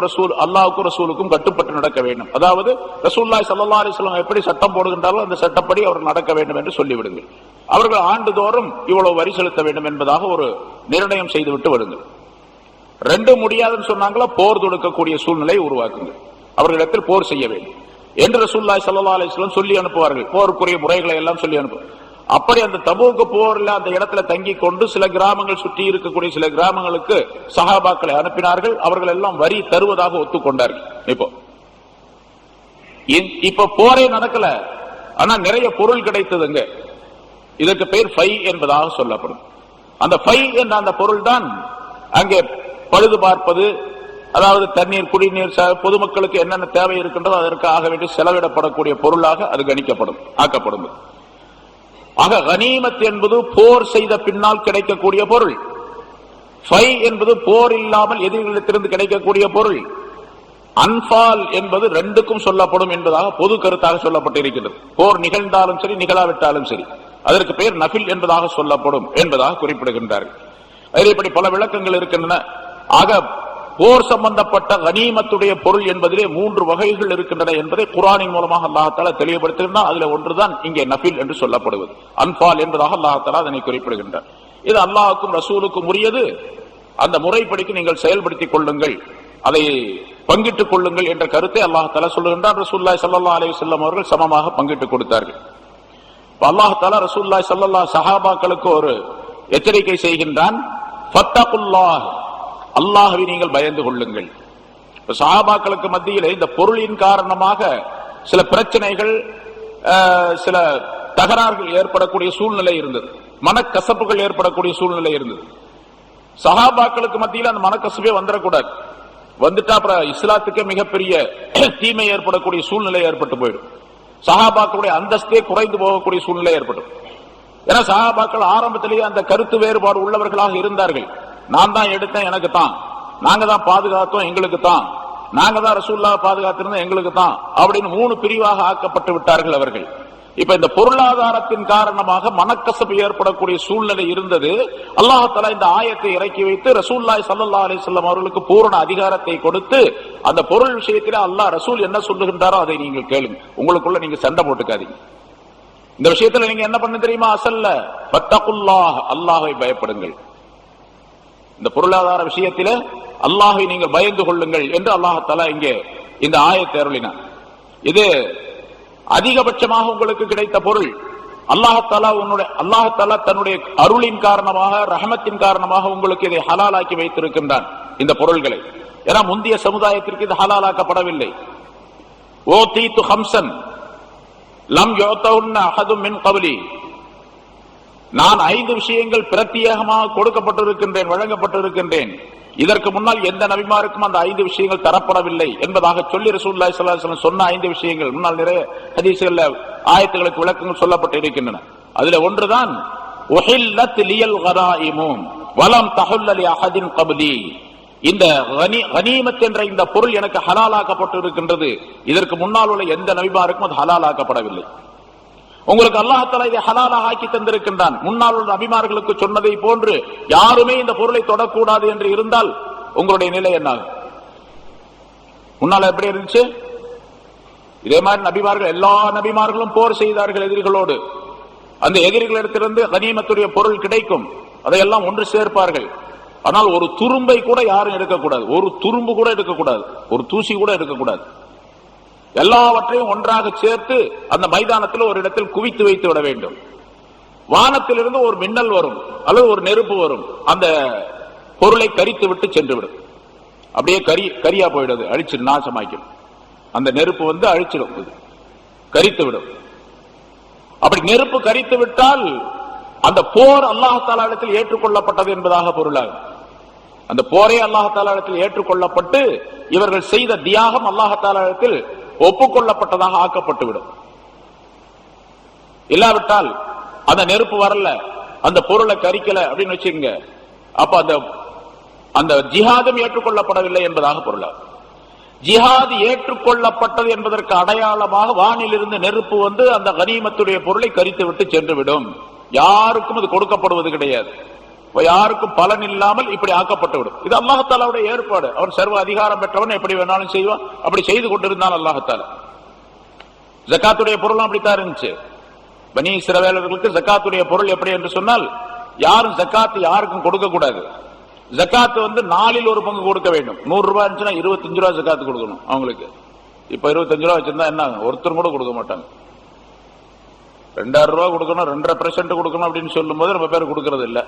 2.5% கொடுக்கணும்னு சொல்லும் போது வயசுல ஒரு தடவை கொடுத்தா போதும்னு சொல்றான் ஒருத்தன். வயசுல ஒரு தடவை கொடுத்தா போதும், வருஷம் கொடுக்க வேண்டியது இல்லை அப்படின்னு. இன்னும் 25% வச்சிருந்தா என்ன ஆகும், கொடுக்கவே வேண்டியதில்லை, அப்படிலாம் சட்டமே கிடையாது அப்படின்னு சொல்லுவாங்க சுத்தமா. இப்ப 4 ஒரு பங்கு ஜகாத்து கொடுக்கப்பட்டு அந்த ஜகாத்துடைய பொருள்களை எல்லாம் குறிப்பிட்ட ஒரு இடத்துல கொண்டு போய் குவித்து வைத்து விட வேண்டும். வானிலிருந்து நெருப்பு வந்து அதை கரித்து விட்டு சென்று விடும் அவங்களுக்கு. அதே மாதிரி போர் பொருள் கனிமத்துடைய பொருளும் அப்படித்தான் இருந்தது. ஸல்லல்லாஹு அலைஹி வஸல்லம் சொன்னார்கள், உஹில்லத் லியல் கனாயிமு வலம் தஹுல்ல லிஅஹதின் கப்லி. எனக்கு முன்னால் யாருக்குமே அது ஹலால் ஆகல, எனக்கு மட்டும் தான் ஹலால் ஆக்கப்பட்டிருக்கு. அதனால உங்களுக்கு ஹலாலாக்கப்பட்டு தரப்பட்டு இருக்கின்ற காரணத்தால் பத்தகுல்லாஹ், அல்லாஹ்வை நீங்கள் பயந்து கொள்ளுங்கள், சண்டை போட்டுட்டு இருக்காங்க என்று அல்லாஹ் தஆலா எச்சரிக்கை செய்கின்றார். சஹாபாக்கள் தக்வாவிலே உயர்ந்தவர்கள். ஆனா சின்ன சின்ன பிரச்சனை, மனித இயல்பு இன்சானியத் என்ற அடிப்படையில சில மன நிலைகள் ஏற்படலாம். இது பத்ர் போர், ஆரம்ப போர். இதுக்கு முதல்ல அந்த மாதிரி பொருள் கிடைச்சதில்லை, ஒரு பெரிய வெற்றி கிடைத்தது. இந்த பொருள் கிடைத்தது. இன்னும் சொல்ல போனா சஹாபாக்கள் அந்த இடத்துல ரொம்ப பெரிய வறுமையிலே இருந்தார்கள். அந்த நேரத்தில் கொஞ்சம் பொருள் கிடைச்சு அப்படின்னு சொன்னா நமக்கு கிடைக்காதா அப்படின்னு ஆசைப்பட்டதுல ஒன்றும் தப்பு கிடையாது. இந்த பொருள் எங்களுக்கு கிடைக்காதா அப்படின்னு சொல்லி ஆசைப்பட்டதுல எவ்வளவு பேர் வறுமையில் இருந்தார்கள். 313 பேர்த்துக்கும் சேர்த்து 5 குதிரை தான் இருந்துச்சு, சாப்பாடு கிடையாது, மிகப்பெரிய சிரமத்தோடு இருந்தார்கள். அப்படிப்பட்ட சூழ்நிலையில அந்த பொருளை ஆசை வைத்ததில் தப்பும் கிடையாது. அவங்க அவ்வளவு பெரிய வறுமையில சிரமத்தில் இருந்தார்கள். அவர்கள் பல நாள் பட்டினி கிடந்தவர்கள் எல்லாம் அந்த கூட்டத்தில் இருக்கின்றார்கள். பல நாள் பட்டினியாக இருப்பவர்கள் எல்லாம் இருந்தார்கள். அந்த நேரத்தில் ஏதாச்சும் கொஞ்சம் பொருள் கிடைச்சுன்னா ஏதாச்சும் சாப்பிடலாமே அப்படின்னு நினைப்போறவங்க. வேற அதை வச்சுக்கிட்டு வீடு கட்ட போறாங்களா, மாடி வாங்க போறாங்களா, அது ஒண்ணும் கிடையாது. சாப்பிடலாம், ஏதாவது சாப்பாடு கிடைக்கும். அதையும் கூட ரசூலுல்லாஹி ஸல்லல்லாஹு அலைஹி வஸல்லம் அவர்களுக்கு அல்லாஹ் தஆலா உத்தரவு போட்டு, ரசூல் எப்படி சொல்லுகின்றாரோ அப்படி நடந்து கொள்ளுங்க, அல்லாஹ் பயந்துக்குங்க. இந்த விஷயத்துல உங்களுக்கு மத்தியில சண்டை கிண்ட போட்டுக்கிட்டு இருக்காதீங்க. வாசிலிஹு ஸாத்த பைனிக்கும், உங்களுக்கு மத்தியில நீங்கள் சீராக ஒழுக்கமாக இருங்கள். எந்த விதமான பிரச்சனையும் உருவாக்கி கொள்ள வேண்டாம், எந்த விதமான சண்டை சச்சரவுகளை உண்டாக்கி கொள்ள வேண்டாம் என்று அல்லாஹ் தஆலா குறிப்பிடுகின்றான். சண்டை சச்சரவுகள் இல்லாமல் நீங்கள் சீராக அதாவது சுமூகமாக நீங்கள் வாழ்ந்து கொள்ளுங்கள். எந்த சண்டை சச்சரவு உங்களுக்கு மத்தியில் ஏற்படக்கூடாது. வாசிலிஹு ஸாத்த பைனிக்கும், உங்களுக்கு மத்தியில பிரச்சனைகள் இல்லாமல் சண்டைகள் இல்லாமல் நீங்கள் சீராக சிறப்பாக இருந்து கொள்ளுங்கள், சுமூகமாக இருந்து கொள்ளுங்கள் என்று அல்லாஹ் தஆலா குறிப்பிடுகிறார். இது சஹாபாக்களுக்கு அல்லாஹ் தஆலா எச்சரிக்கை செய்கிறார். இன்னும் அத்தீஉல்லாஹ் வ ரசூலஹு, அல்லாஹ்வுக்கும் அவருடைய ரசூலுக்கும் நீங்கள் கட்டுப்படுங்கள். அல்லாஹ் என்ன சொல்றானோ அதுபடி செய். அல்லாஹ் சொன்னது ரசூல் சொல்வார், ரசூல் ஸல்லல்லாஹு அலைஹி வஸல்லம் சொன்னதை நீங்க கேளு. இன் குன்தும் முஃமினீன், நீங்கள் மூமின்களாக இருந்தால். மூமின்களாக இருந்தால் சொன்னா அவங்க மூமினா தான் இருக்கிறாங்க. மூமின்கள்ல ரொம்ப உறுதியான ஈமான், அவங்கள போல ஈமான் உள்ளவர்கள் உலகத்துல யாரும் கிடையாது. அவங்கள போல தக்வா உள்ளவங்களும் யாரும் கிடையாது. ஏன்னா பின்னால் அல்லாஹ் தஆலா சான்று வழங்குகின்றது ஆரம்ப கட்டம். கடைசியாக அல்லாஹ் தஆலா அவர்களுக்கு சொல்லி காட்டினான், வஅல்ஸமஹும் கலிமத்தத் தக்வா வ கானூ அஹக்க பிஹா வ அஹ்லஹா. தக்வா என்ற வார்த்தை அல்லாஹ் தஆலா அவர்களுக்கு விதியாக்கி வைத்திருந்தான். அவர்களுக்கு தக்வாவை அவர்களுக்கு கட்டாயம் என்று ஆக்கி வைத்திருந்தான். கானூ அஹக்க பிஹா வ அஹ்லஹா, அது தக்வாவுக்கு தகுதி பெற்றவர்களாகவே அவர்கள் இருந்தார்கள், தக்வாவுக்கு இலக்கணம் உடையவர்களாக அவர்கள் இருந்தார்கள் என்று அல்லாஹ் அவர்களை பாராட்டுகின்றான். அப்படிப்பட்டவர்கள். ஆனா இது ஆரம்ப கட்டத்தில் அல்லாஹ் இந்த மாதிரி சின்ன ஒரு சச்சரவு மனக்கசப்பு ஏற்படக்கூடாது என்று, ஏன்னா அவர்களிலே மனக்கசப்பு ஏற்பட்டு விட்டால் அது மிகப்பெரிய தவறாக ஆகிவிடும், விபரீதம் ஏற்பட்டுவிடும். அதனால ஃபத்தகுல்லாஹ, நீங்கள் அல்லாஹ்வை பயந்து கொள்ளுங்கள். சஹாபாக்களே, அல்லாஹ்வை நீங்கள் பயந்து கொள்ளுங்கள். வாஸ்லிஹு ஸாத பைனிக்கும், உங்களுக்கு மத்தியிலே ஒரு சுமூகமான சூழ்நிலையை நீங்கள் ஏற்படுத்திக் கொள்ளுங்கள். மனக்கசப்புலாம் இருக்கக்கூடாது, எல்லாரும் மன ஒற்றுமையாக இருக்க வேண்டும். வாதி அல்லாஹ் வ ரசூலுஹு இன் குன்தும் முஃமினீன், ஈமானிலே நீங்கள் நிரப்பம் பெற வேண்டும் என்று விரும்பக்கூடியவர்களாக இருந்தால், இன் குன்தும் முஃமினீன் என்று சொன்னால் நீங்கள் முஃமின்களாக இருந்தால் அப்படின்னா நீ முஃமினாத்தா இருக்கிறாங்க அவங்க, ஆனா ஈமானிலே நிரப்பம் பெற்ற முஃமின்களாக நீங்கள் இருக்க வேண்டும் என்று விரும்பினால் அல்லாஹ்வுக்கு கட்டுப்படுங்கள், அவருடைய ரசூலுக்கு கட்டுப்படுங்கள் என்று அல்லாஹ் தஆலா சொல்லுகின்றார். இந்த ஆயத்து பொதுவாக இந்த ஃபத்தகுல்லாஹ வாஸ்லிஹு ஸாத பைனிக்கும் வாத்தியுல்லாஹ வ ரசூலுஹு இன் குன்தும் முஃமினீன், இது சஹாபாக்களுக்கு பிரத்யேகமாக அருளப்பட்டதாக இருந்தாலும் கூட உலக முஸ்லிம் எல்லாத்துக்கும் சேர்த்து அல்லாஹ் தஆலா சொல்லி காட்டுகின்றார். இப்ப நம்ம எல்லாம் என்ன பண்ணணும், இந்த ஆயத்தை கவனத்தில் வைத்தால் எந்த விதமான பிரச்சனையும் இல்லாமல் எல்லா முஸ்லிம்களும் ஒற்றுமையாக இருக்கக்கூடிய சூழ்நிலையை உருவாக்கி கொள்ள வேண்டும். என்னென்ன கசப்புகள் இருக்கின்றதோ, மாற்றங்கள் இருக்கின்றனோ, அவற்றை எல்லாம் விட்டுவிட்டு எல்லாம் ஒற்றுமையாக இருக்கக்கூடிய சூழ்நிலையை உருவாக்க வேண்டும். அல்லாஹ் என்ன சொல்லுகின்றான், ரசூல் என்ன சொல்லுகின்றார்கள், அந்த சட்டங்கள் எப்படியெல்லாம் வடிவமைக்கப்பட்டிருக்கின்றன அதை முறையாக பேணி நடக்கக்கூடியவர்களாக இருந்துவிட்டால் பிரச்சனைகள் இருக்காது. ரசூலுல்லாஹி ஸல்லல்லாஹு அலைஹி வஸல்லம் அவர்களிடத்தில் யார் வந்தாலும் சரி, ஏதாவது உபதேசம் செய்ய ஆரம்பித்தால் முதலாவதாக சொல்லக்கூடிய வாசகம் ஃபத்தகுல்லாஹ், அல்லாஹ்வை நீங்கள் பயந்து கொள்ளுங்கள் அப்படின்னு தான் சொல்லுவாங்க. அல்லாஹ்வுடைய தக்வாவை கொண்டு ஊசிக்கும் பி தக்வல்லாஹ், அல்லாஹ்வுடைய தக்வாவை உங்களுக்கு நான் உபதேசிக்கின்றேன் என்பதா சொல்லாமல் எந்த பயானையும் ஆரம்பிக்க மாட்டாங்க ரசூலுல்லாஹி ஸல்லல்லாஹு அலைஹி வஸல்லம். அதனால ஜும்மாவுடைய குத்பாவுல ஷாஃபி மذஹப்ல அது கட்டாயமாக ஃபர்லாக ஆக்கப்பட்டு இருக்கின்றது. ஊசிக்கும் பி தக்வல்லாஹ் அப்படின்னு சொல்ற வாசகம் அப்படியே சொல்லணும், இல்லனா குத்பா கூடாது.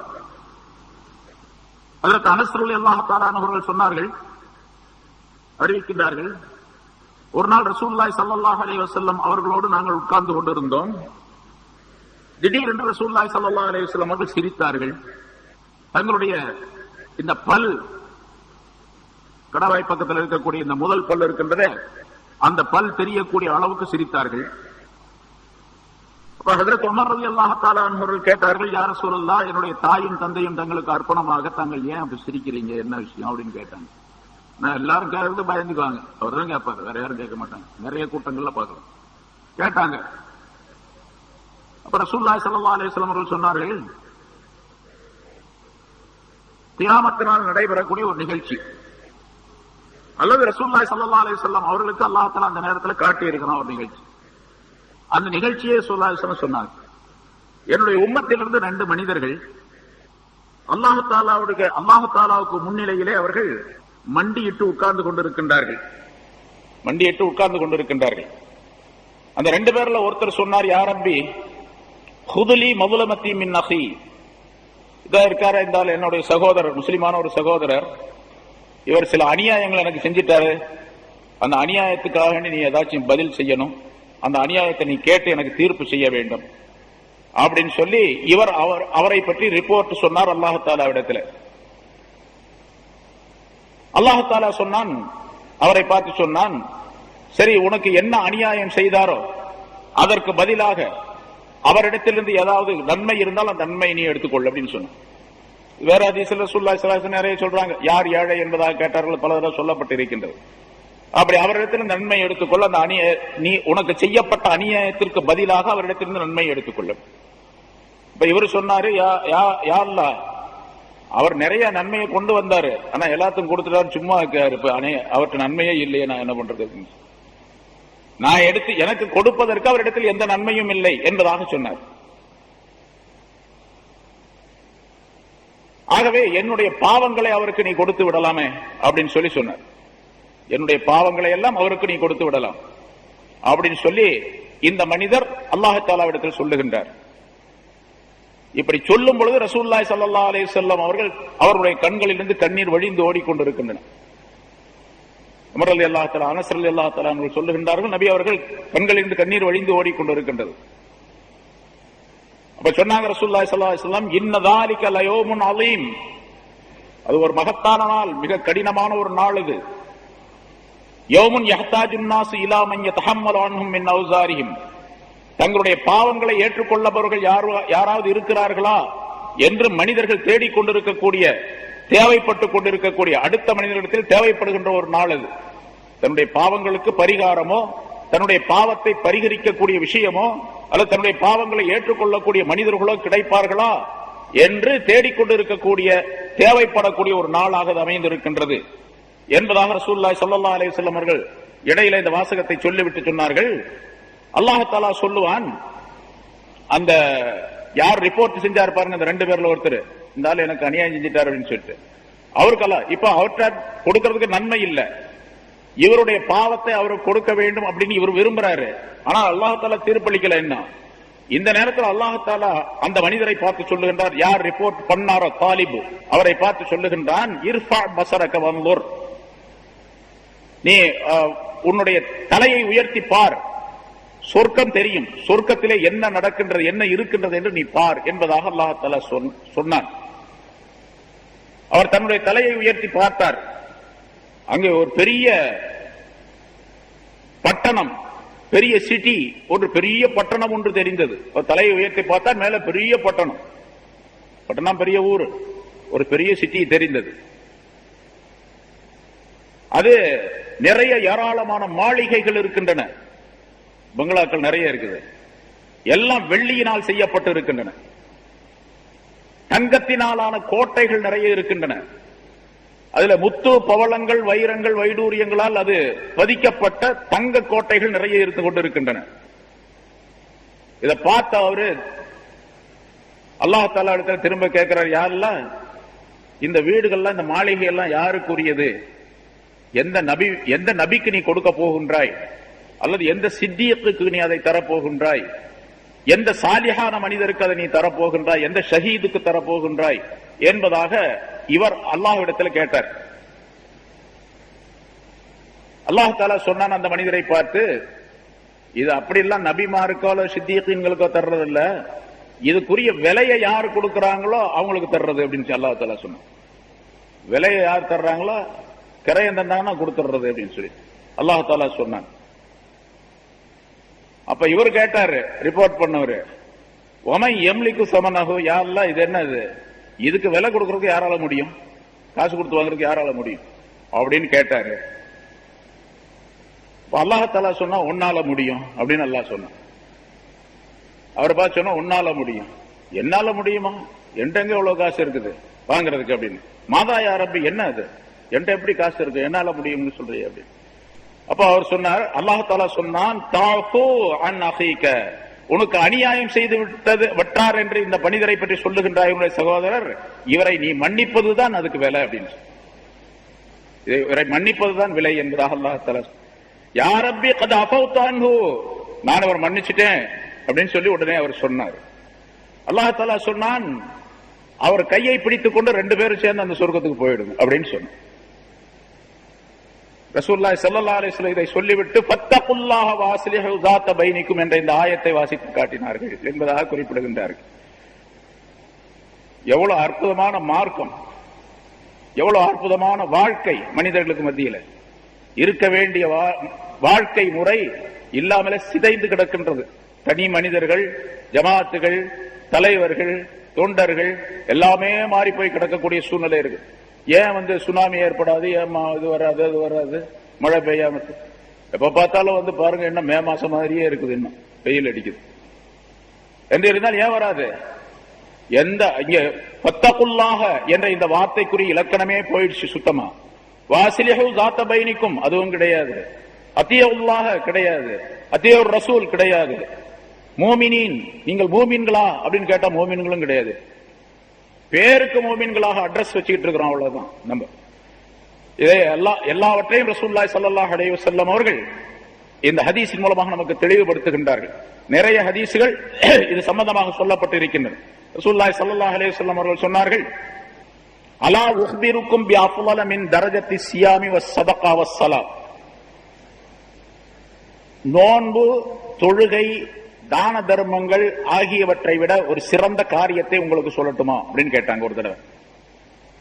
இதை விட சிறந்த காரியம், நோன்பு, தொழுகை, தான தர்மங்கள் அப்படின்னு சொன்னா என்ன அர்த்தம் கேட்டா நஃபிலானவை அப்படின்னு அர்த்தம். பரல தொழுகை அல்ல, பரல நோம்பு அல்ல, பரல தவிர மற்றதெல்லாம் அர்த்தம். ஏன்னா பரல அதை விட சிறந்தது அப்படின்னு இதை வச்சுக்க கூடாது. நஃபிலான நோன்புகள், நஃபிலான சதகாக்கள், நஃபிலான ஜகாத்துகள், சதகாக்கள் தர்மங்கள், நோன்பு, தொழுகை, ஜகாத், இதெல்லாம் சதகா. இதை விட மிகச் சிறந்தது ஒன்றை உங்களுக்கு சொல்லித் தரட்டுமா அப்படின்னு கேட்டாங்க. ஆமா யா ரசூலுல்லாஹ் சொல்லித் தாருங்கள் என்பதாக நாங்கள் சொன்னோம். அப்பொழுது ரசூலுல்லாஹி ஸல்லல்லாஹு அலைஹி வஸல்லம் சொன்னார்கள், இஸ்லாஹு ஸாத்தில் பைன் வ ஃபஸாது ஸாத்தில் பைன் ஹில் ஹாலிகா. மனிதர்களுக்கு மத்தியிலே சண்டையிட்டுக் கொண்டு இருக்கக்கூடியவர்களுக்கு மத்தியிலே சுமூகமான ஒற்றுமையான ஒரு சூழ்நிலையை ஏற்படுத்தி வைப்பது. அதுதான் இது எல்லாத்தை விட, நீங்க 1000 ரக்காத் நஃபில் தொழுகிறதை விட, ஆயிரக்கணக்கான லட்சக்கணக்கான தர்மம் செய்யறதை விட, ஏராளமாக நோன்பு வைப்பதை விட, நஃபில் நோன்பு வைப்பதை விட மிகச்சிறந்து மக்களுக்கு மத்தியிலே ஒற்றுமையை ஏற்படுத்துவது, சுமூகமான சூழ்நிலையை ஏற்படுத்துவது. மக்களுக்கு மத்தியில ஃபசாதை உண்டாக்குவது இருக்கின்றது. அது மக்களுக்கு மத்தியில ஃபசாது, குழப்பத்தை உண்டாக்குவது ஹியல் ஹாலிகா. அதுதான் சிரைக்கக்கூடியது, மனிதனை மொட்டையடிக்கக்கூடியது என்பதாக சொன்னார். மொட்டையடிக்கக்கூடியது. இன்னொரு இடத்துல, இன்னொரு ஹதீஸ்ல சொல்றாங்க, தப்ப இலைக்கும் தாவுல் உமம். முந்திய சமுதாயத்தினுடைய ஒரு நோய் உங்களையும் தொற்றிக் கொண்டது. முந்திய சமுதாயத்திலே இருந்த ஒரு நோய் உங்களுக்கும் ஏற்பட்டு விட்டது. அது என்ன தெரியுமா? அல் ஹசது வல் பக்லா. அது பொறாமையும் மனக்கசப்பும். பொறாமையும் மனக்கசப்பும். அடுத்தவரின் மீது, சகோதரர்களின் மீது, மற்ற முஸ்லிம்களின் மீது, மற்ற மனிதர்களின் மீது பொறாமை, மனக்கசப்பு, போட்டி, தவறான எண்ணம், இவையெல்லாம் உங்களுக்கு ஏற்படும். இது முந்தைய சமுதாயத்தில் இருந்தது, அது உங்களுக்கும் வந்துடுச்சு. ஹியல் ஹாலிகா. அதுதான் சிரைக்கக்கூடியது, அதுதான் சிரைக்கக்கூடியது. லா அகூலு தஹலிகு ஷஅர. முடிய சிரைக்கும் அப்படின்னு நான் சொல்லல. வலாக்கின் தஹலிகு தீனஸ். தீன மொட்டை அடிச்சணும்.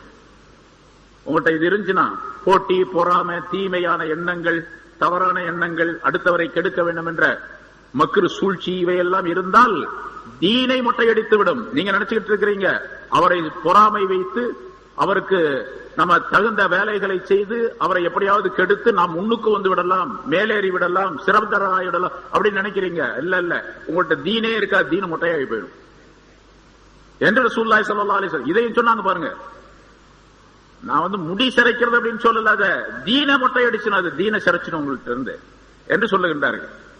அதனால அல்லாஹ்வுடைய பயம் இல்ல, இஸ்லாஹு ஸாத் பைன், உங்களுக்கு மத்தியில ஒற்றுமையான சூழ்நிலையை உருவாக்கி கொள்ளவில்லை, அல்லாஹ்வுக்கும் ரசூலுக்கும் கட்டுப்படவில்லை, சரியான மூமினாக இல்லை, தீன் போயிடும். தீன் போயிடுச்சுன்னா எதுவுமே இருக்காது. இன்னொரு தடவை சொன்னாங்க ரசூலுல்லாஹி ஸல்லல்லாஹு அலைஹி வஸல்லம் அவர்கள், ஹஜ்ரத் இப்னு உமர், அப்துல்லாஹ் இப்னு உமர் ரலியல்லாஹு தஆலா அவர்கள் அறிவிக்கின்றார்கள், ஒரு நாள் மிம்பரிலே ரசூலுல்லாஹி ஸல்லல்லாஹு அலைஹி வஸல்லம் ஏறினார்கள். ரொம்ப சத்தம் போட்டு சொன்னாங்க. எப்பவுமே சாதாரணமாக தான் பேசுவாங்க, அன்னைக்கு ரொம்ப சத்தம் போட்டு சொன்னாங்க, யா மாஷர மன் அஸ்ரஃப பிலிசானிஹி வலம் யுஃலில் ஈமான் இலா கல்பிஹி.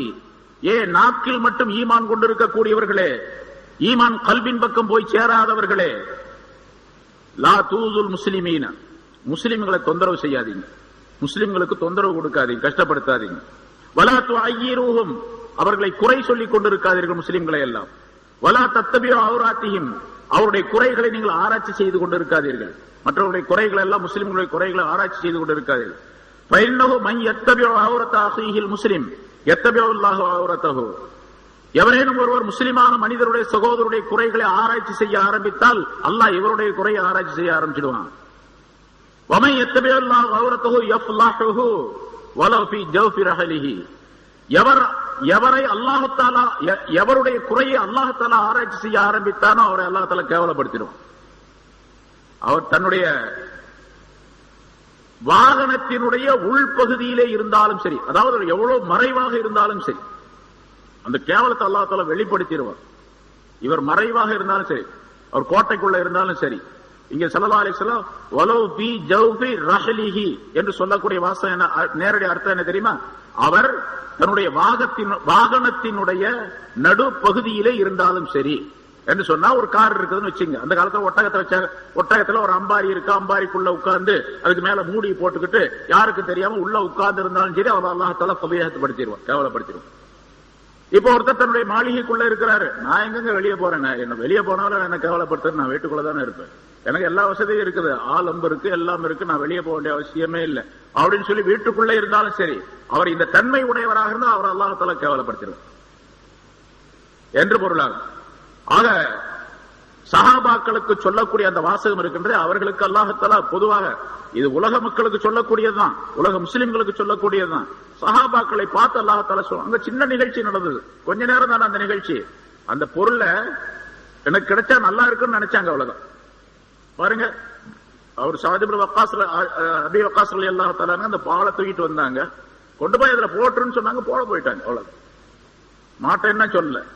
அல்லது ரசூலுல்லாஹி ஸல்லல்லாஹு அலைஹி வஸல்லம் சொன்னதுனால மனசுல ஏதாச்சும் வருத்தம் இருந்துச்சு, அந்த வருத்தம் கிடையாது. அவருக்கு வருத்தம் எல்லாம் தன்னுடைய சகோதரர் இறந்துட்டார் அப்படிங்கிறது தெரியுது. ஒரு வாள் கிடைச்சா நல்லா இருக்குமே, உதவியா இருக்குமே அப்படின்னு சொல்லி அந்த வாளை வச்சு என்ன பண்ண போறாங்க, போருக்காக வேண்டிதான், அது ஜிஹாதுக்காக வேண்டித்தான், ஜிஹாதுக்காக வேண்டி பயன்படுத்தலாம் அப்படின்னு நினைச்சாங்க. அதையே ரசூலுல்லாஹி ஸல்லல்லாஹு அலைஹி வஸல்லம் போட சொன்னாங்க, ஆனா திரும்ப எடுத்துக்க சொன்னாங்க. அவருக்கு சந்தோஷம் ஆயிடுச்சு. ரெண்டு பேரும் சண்டை போட்டு ஒரு வாழை போய் எடுத்தாங்க, அந்த வாழையும் கூட ரசூலுல்லாஹி ஸல்லல்லாஹு அலைஹி வஸல்லம் உனக்கும் இல்லைன்ட்டாங்க.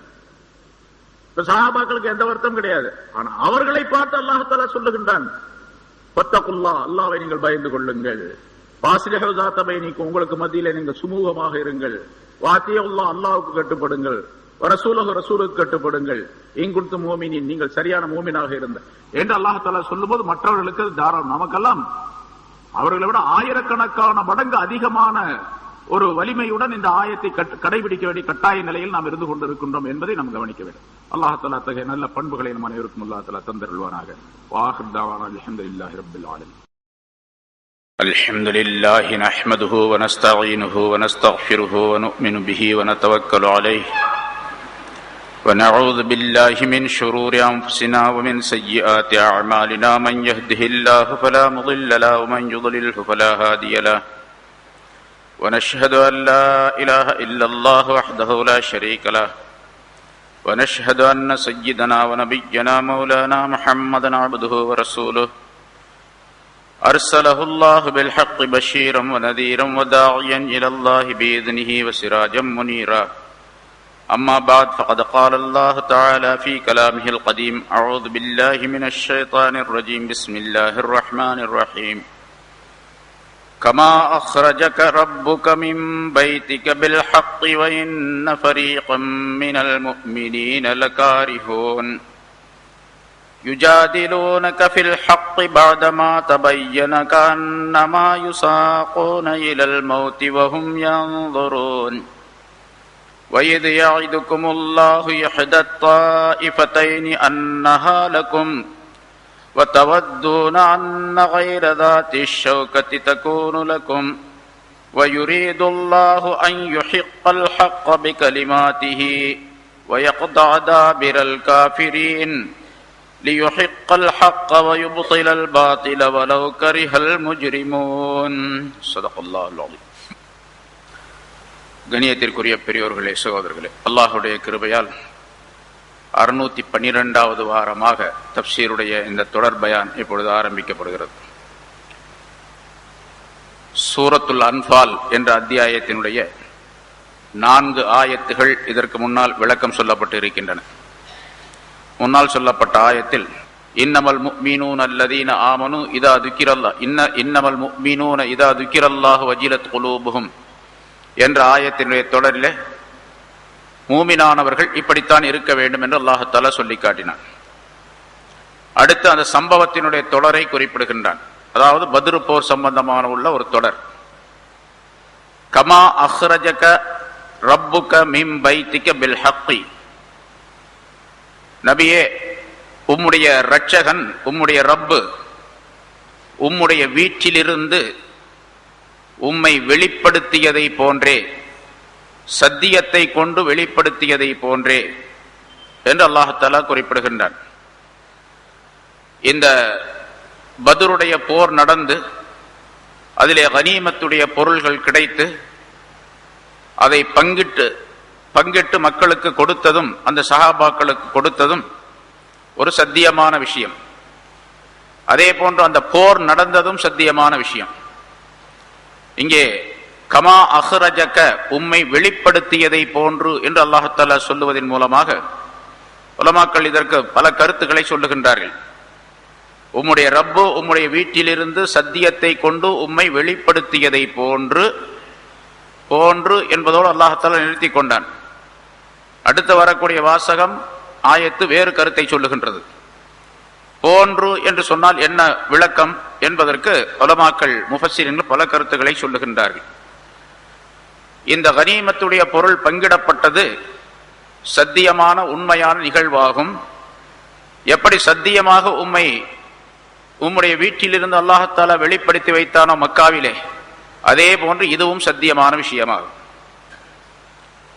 அதே போன்று யஸ்அலூனக அனில் அன்ஃபால் குலில் அன்ஃபால் லில்லாஹி வர் ரசூல், இந்த போர் பொருளை பற்றி நபியே உம்மிடத்தில் கேட்கின்றார்கள், அது அல்லாஹுக்கும் ரசூலுக்கும் சொந்தமானது என்று நீங்கள் சொல்லிவிடுங்கள் என்று அல்லாஹ் தஆலா சொன்னானே, அதிலே அந்த போரிலே கிடைத்த அந்த பொருள்கள் எல்லாம் அல்லாஹுக்குரியது, ரசூலுக்குரியது.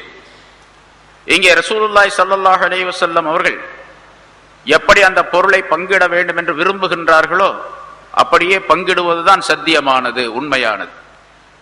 உம்முடைய ரப்பு உம்முடைய வீட்டிலிருந்து உம்மை சத்தியத்தை கொண்டு வெளிப்படுத்தியதை போன்றே இந்த போர் பொருளும் அல்லாஹுக்குரியது, அவருடைய ரசூலுக்கு உரியது என்பதும் சத்தியமானது என்று மற்றொரு கருத்து. அல்லது உம்முடைய ரப்பு உம்மை வெளிப்படுத்தியதை போன்று என்று சொன்னால், இதற்கு மேலே உள்ள ஆயத்திலே கமா அஹ்ரஜக என்று தொடங்கக்கூடிய இந்த ஆயத்திற்கு முன்னாலே அல்லாஹ் தஆலா கடைசியாக அந்த 5 விதமான சிபாத்துகள், தன்மைகளை சொல்லி முடிக்கும் பொழுது உலாயிக ஹுமுல் முஃமினூன ஹக்கா என்று சொன்னான். அவர்கள்தான் உண்மையான மூமின்கள், சத்தியமான மூமின்கள் என்பதாக சொன்னான். இந்த 5 விதமான தன்மைகளை கொண்டவர்கள் உலாயிக ஹுமுல் முஃமினூன ஹக்கா, அவர்கள்தான் சத்தியமான மூமின்கள். எப்படி சத்தியமான மூமின்கள் என்று சொன்னால், உம்முடைய வீட்டை விட்டும் சத்தியத்தை கொண்டு உம்முடைய ரப்பு வெளிப்படுத்தினான அதை போல என்பதாக மற்றொரு கருத்து. ஆக அங்க சத்தியம், உண்மை என்பதை நிலைப்படுத்துவதற்காக வேண்டி அல்லாஹ் தஆலா ஒப்பிட்டு காட்டுகின்றான். சரி, இங்கே இப்படி பல கருத்துக்கள் சொல்லப்பட்டிருக்கின்றன.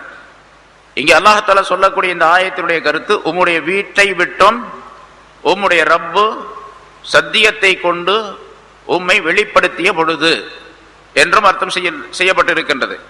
சரி, என்ன நிகழ்ச்சி அது? அது மக்காவிலிருந்து மதீனாவுக்கு ஹிஜ்ரத் செய்யக்கூடிய சட்டத்தை அல்லாஹ் தஆலா அந்த உத்தரவை கொடுத்து அவர்களுடைய வீட்டிலிருந்து அவர்களை வெளிப்படுத்தினான அந்த நிகழ்ச்சியை அல்லாஹ் தஆலா இங்கே சொல்லி காட்டுகின்றான். இந்த சம்பவம் எல்லாத்துக்கும் தெரிஞ்சது. மக்காவில ரசூலுல்லாஹி ஸல்லல்லாஹு அலைஹி வஸல்லம் 13 ஆண்டு காலம் இருந்தார்கள். பல தொந்தரவு இன்னல்களுக்கு உள்ளாக்கப்பட்டார்கள். கடைசியாக அல்லாஹ் தஆலா ஒரு நாள் இரவு அவர்கள் தங்களுடைய வீட்டிலே இருக்கும் பொழுது அல்லாஹ் தஆலா உத்தரவு கொடுத்தான், நபியே உடனடியாக நீங்கள் வெளியாகி மதீனாவுக்கு செல்லுங்கள் என்பதாக சொன்னான் அல்லாஹ் தஆலா. ஹிஜ்ரத்துடைய உத்தரவு வந்தது. ரசூலுல்லாஹி ஸல்லல்லாஹு அலைஹி வஸல்லம் தங்களுடைய வீட்டிலே இருந்து கொண்டிருக்கின்றார்கள். அந்த வீட்டிலே தூங்கிக் கொண்டிருக்கின்றார்கள். அந்த நேரத்திலே இந்த செய்தி சொல்லப்பட்டது.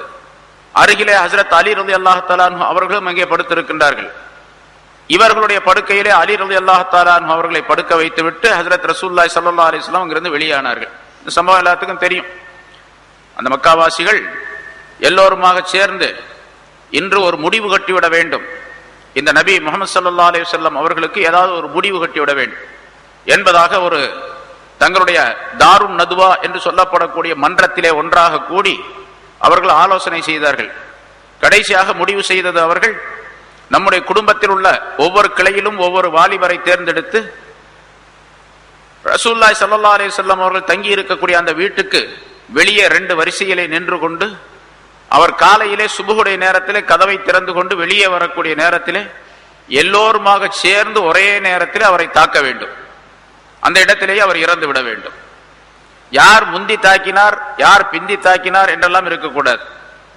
அப்படி முன்னால் பின்னால் என்று இருந்தால் இவர்தான் முன்னால் அடித்தார், ஆகவே இவரின் மீது அந்த கொலை பழி சுமத்தப்பட வேண்டும் என்ற குற்றச்சாட்டு ஏற்பட்டுவிடும். ஆகவே எல்லாரும் சேர்ந்து ஒரே நேரத்திலே தாக்குதல் நடத்த வேண்டும் என்று முடிவு செய்து அதே மாதிரி வீட்டுக்கு காவல் இருந்தார்கள். காவல் இருக்கக்கூடிய அந்த நேரத்தில் அல்லாஹ் தஆலா உத்தரவு கொடுத்தா நீங்க வெளியே போங்க அப்படின்ட்டு.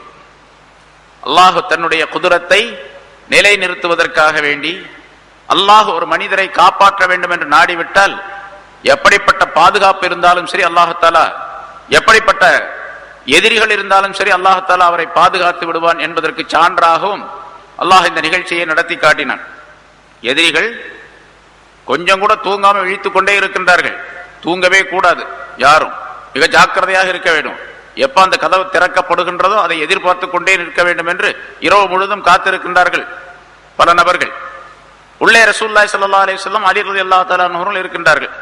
அலி ரலியல்லாஹு தஆலா அவர்களை எழுப்பி அல்லாஹ் தஆலாவுடைய உத்தரவு வந்து விட்டது, நீங்க என்னுடைய படுக்கையில படுத்துக் கொள்ளுங்கள், என்னிடத்தில் இன்னென்னார் அமானிதமாக பொருள்களை கொடுத்து வைத்திருக்கின்றார்கள், அந்த பொருள்களை எல்லாம் உரியவர்களிடத்தில் சரியாக ஒப்படைத்து விட்டு பிறகு நீங்கள் வந்து சேருங்கள் என்பதாக சொல்லிவிட்டு ஹஜ்ரத் அலி ரலியல்லாஹு தஆலா அவர்கள் சரியான வாலிபர், 20 வயசு இருக்கும் அந்த நேரத்தில் அல்லது 18 வயசு இருக்கும், அந்த வாலிபரை படுக்க வைத்து விட்டு ரசூலுல்லாஹி ஸல்லல்லாஹு அலைஹி வஸல்லம் வெளியானார்கள். அல்லாஹ் தஆலாவுடைய உத்தரவின்படி அவர்கள் சூரை யாசீனில் உள்ள ஃபஹும் லா யுப்ஷிரூன் ஃபஅக்ஷைனாஹும் ஃபஹும் லா யுப்ஷிரூன் என்ற இந்த ஆயத்தை ஓதினார்கள். ஒரு பிடி மண்ணை எடுத்தார்கள், அந்த மண்ணை எறிந்தார்கள். அவர்கள் அந்த 2 பக்கங்களில் நின்று கொண்டிருந்த அவர்கள் ஒவ்வொருவருடைய வாயிலும் கண்களிலும் அந்த மண் விழுந்தது, மண்ணுடைய துகள்கள் விழுந்தன. அவர்கள் பார்க்க முடியாதவர்களாக ஆகிவிட்டார்கள். ரசூலுல்லாஹி ஸல்லல்லாஹு அலைஹி வஸல்லம் அங்கிருந்து வெளியேறி வந்துட்டாங்க. அந்த நிகழ்ச்சியை தான் அல்லாஹ் தஆலா இங்கே சொல்லி காட்டுகின்றான். அஹ்ரஜக ரப்புக பிம் பைத்திக பில் ஹக்கி, உம்முடைய ரப்பு உம்மை உம்முடைய வீட்டிலிருந்து சத்தியத்தை கொண்டு வெளியாக்கி வைத்த நேரத்தை சிந்தித்து பாருங்கள். எப்படிப்பட்ட சூழ்நிலை அது! எத்தனை பெரிய படைகள் இருந்தாலும் சரி, அல்லாஹ் நாடினால், அவனுடைய நாட்டம் இருந்தால் பாதுகாப்பு என்பது மிக எளிதாக மிக லேசான ஒரு பொருளின் மூலமாக கிடைத்துவிடும். அதை அல்லாஹ் தஆலா இங்கே சொல்லி காட்டுகின்றான். இன்னொரு கருத்தும் இங்கே விளக்கப்படுகின்றது. மக்காவிலிருந்து மதீனாவுக்கு போனது, அதாவது அந்த வீட்டை விட்டு வெளியேறி ஹிஜ்ரத் சென்றது, அது ரசூலுல்லாஹி ஸல்லல்லாஹு அலைஹி வஸல்லம் அவர்களுடைய முயற்சியின்படியோ அவர்களுடைய ஆலோசனையின்படியோ அவர்களுடைய தைரியத்தின் மீதோ அவருடைய பொருளாதாரத்தின் மீதோ வேறு எந்த விதமான நடவடிக்கைகளிலும் அங்கிருந்து அவர்கள் வெளியாகவில்லை. அஹ்ரஜக ரப்புக, உம்முடைய ரப்பு உம்மை வெளியாக்கி வைத்தான், ரப்பு தான் வெளியாக்கி வைத்தான். மூமினானவர்களுக்கு இதில் மிகப்பெரிய படிப்பினை இருக்கின்றது நமக்கெல்லாம். அதாவது எந்த செயல் யார் மூலமாக செய்யப்பட்டாலும் செய்வது அல்லாஹ் தஆலா தான் என்று நம்பிக்கை வேண்டும். ஒரு மனிதன் எனக்கு 10,000 ரூபாய் கொடுக்கிறார் அப்படின்னு வச்சுங்க, 10,000 ரூபாய் அவர் கொடுத்தார், அவருக்கு நன்றி செலுத்த சுக்ர் செய்ய, அது வேற விஷயம். ஆனா கொடுக்க செய்தது யார்? அல்லாஹ் தான் செய்தார். அல்லாஹ் அவருடைய கல்விலே அந்த எண்ணத்தை போட்டான், அது நடந்தது. ஒருவர் எனக்கு இடையூறு செய்கின்றார், துன்பம் விளைவிக்கின்றார், அதுவும் அல்லாஹ் தான் செய்வது. லாபம் கிடைத்தாலும் அல்லாஹ் தான் செய்கின்றான், நஷ்டம் ஏற்பட்டாலும் அல்லாஹ் தான் செய்கின்றான். கமா அஹ்ரஜக ரப்புக, உம்முடைய ரப்பு உம்மை வெளியாக்கி வைத்ததை போன்று. அவங்க வெளியானது அந்த யாசீன்ல உள்ள அந்த ஃபஅக்ஷைனாஹும் ஃபஹும் லா யுப்ஷிரூன் என்ற அந்த ஆயத்தை ஓதி மண்ணை எறிந்தார்களே, அந்த ஆயத்தை ஓதியதின் காரணமாகவோ அல்லது அந்த மண்ணை எறிந்து அவர்களுடைய கண்களிலே அது பட்டதின் காரணமாகவோ வெளியாகவில்லை. இதை ஒரு காரணமாக அல்லாஹ் தஆலா ஆக்கி வைத்திருக்கின்றான், அவ்வளவுதான். வெளியாக்கியது அல்லாஹ் தான். கமா அஹ்ரஜக ரப்புக, உம்முடைய ரப்பு உம்மை வெளியாக்கி வைத்த பொழுது, மின் பைத்திக பில் ஹக்கி, உம்முடைய வீட்டை விட்டும் சத்தியத்தை கொண்டு வெளியாக்கி வைத்த நேரத்தை நினைவு கூர்ந்து பாருங்கள். வ இன்ன ஃபரீகம் மினல் முஃமினீன லகாரிஹூன், நிச்சயமாக மூமின்களில் ஒரு சாரார் அவர்கள் வெறுப்புடையவர்களாக இருந்து கொண்டிருக்கின்றார்கள். எதை வெறுத்தவர்களாக? போர் செய்வதை வெறுத்தவர்களாக. அதாவது இந்த பத்ரு போரை பற்றி அல்லாஹ் தஆலா இங்கே நிகழ்ச்சியை தொடர்ந்து சொல்லுகின்றான். பத்ரு போர் நடந்த நிகழ்ச்சியை சொல்லி காட்டுகின்றான். பத்ரு போர் எப்படி நடந்தது அப்படிங்கிறத ஒவ்வொரு வருஷம் உங்களுக்கு ரமலான் மாசத்துல சொல்லப்படுகின்றது, பெரும்பாலும் தெரிஞ்சிருக்கு அந்த விஷயம். மக்காவிலிருந்து ரசூலுல்லாஹி ஸல்லல்லாஹு அலைஹி வஸல்லம் மதீனாவுக்கு போயிட்டாங்க. ஒரு வருஷம் ஆச்சு.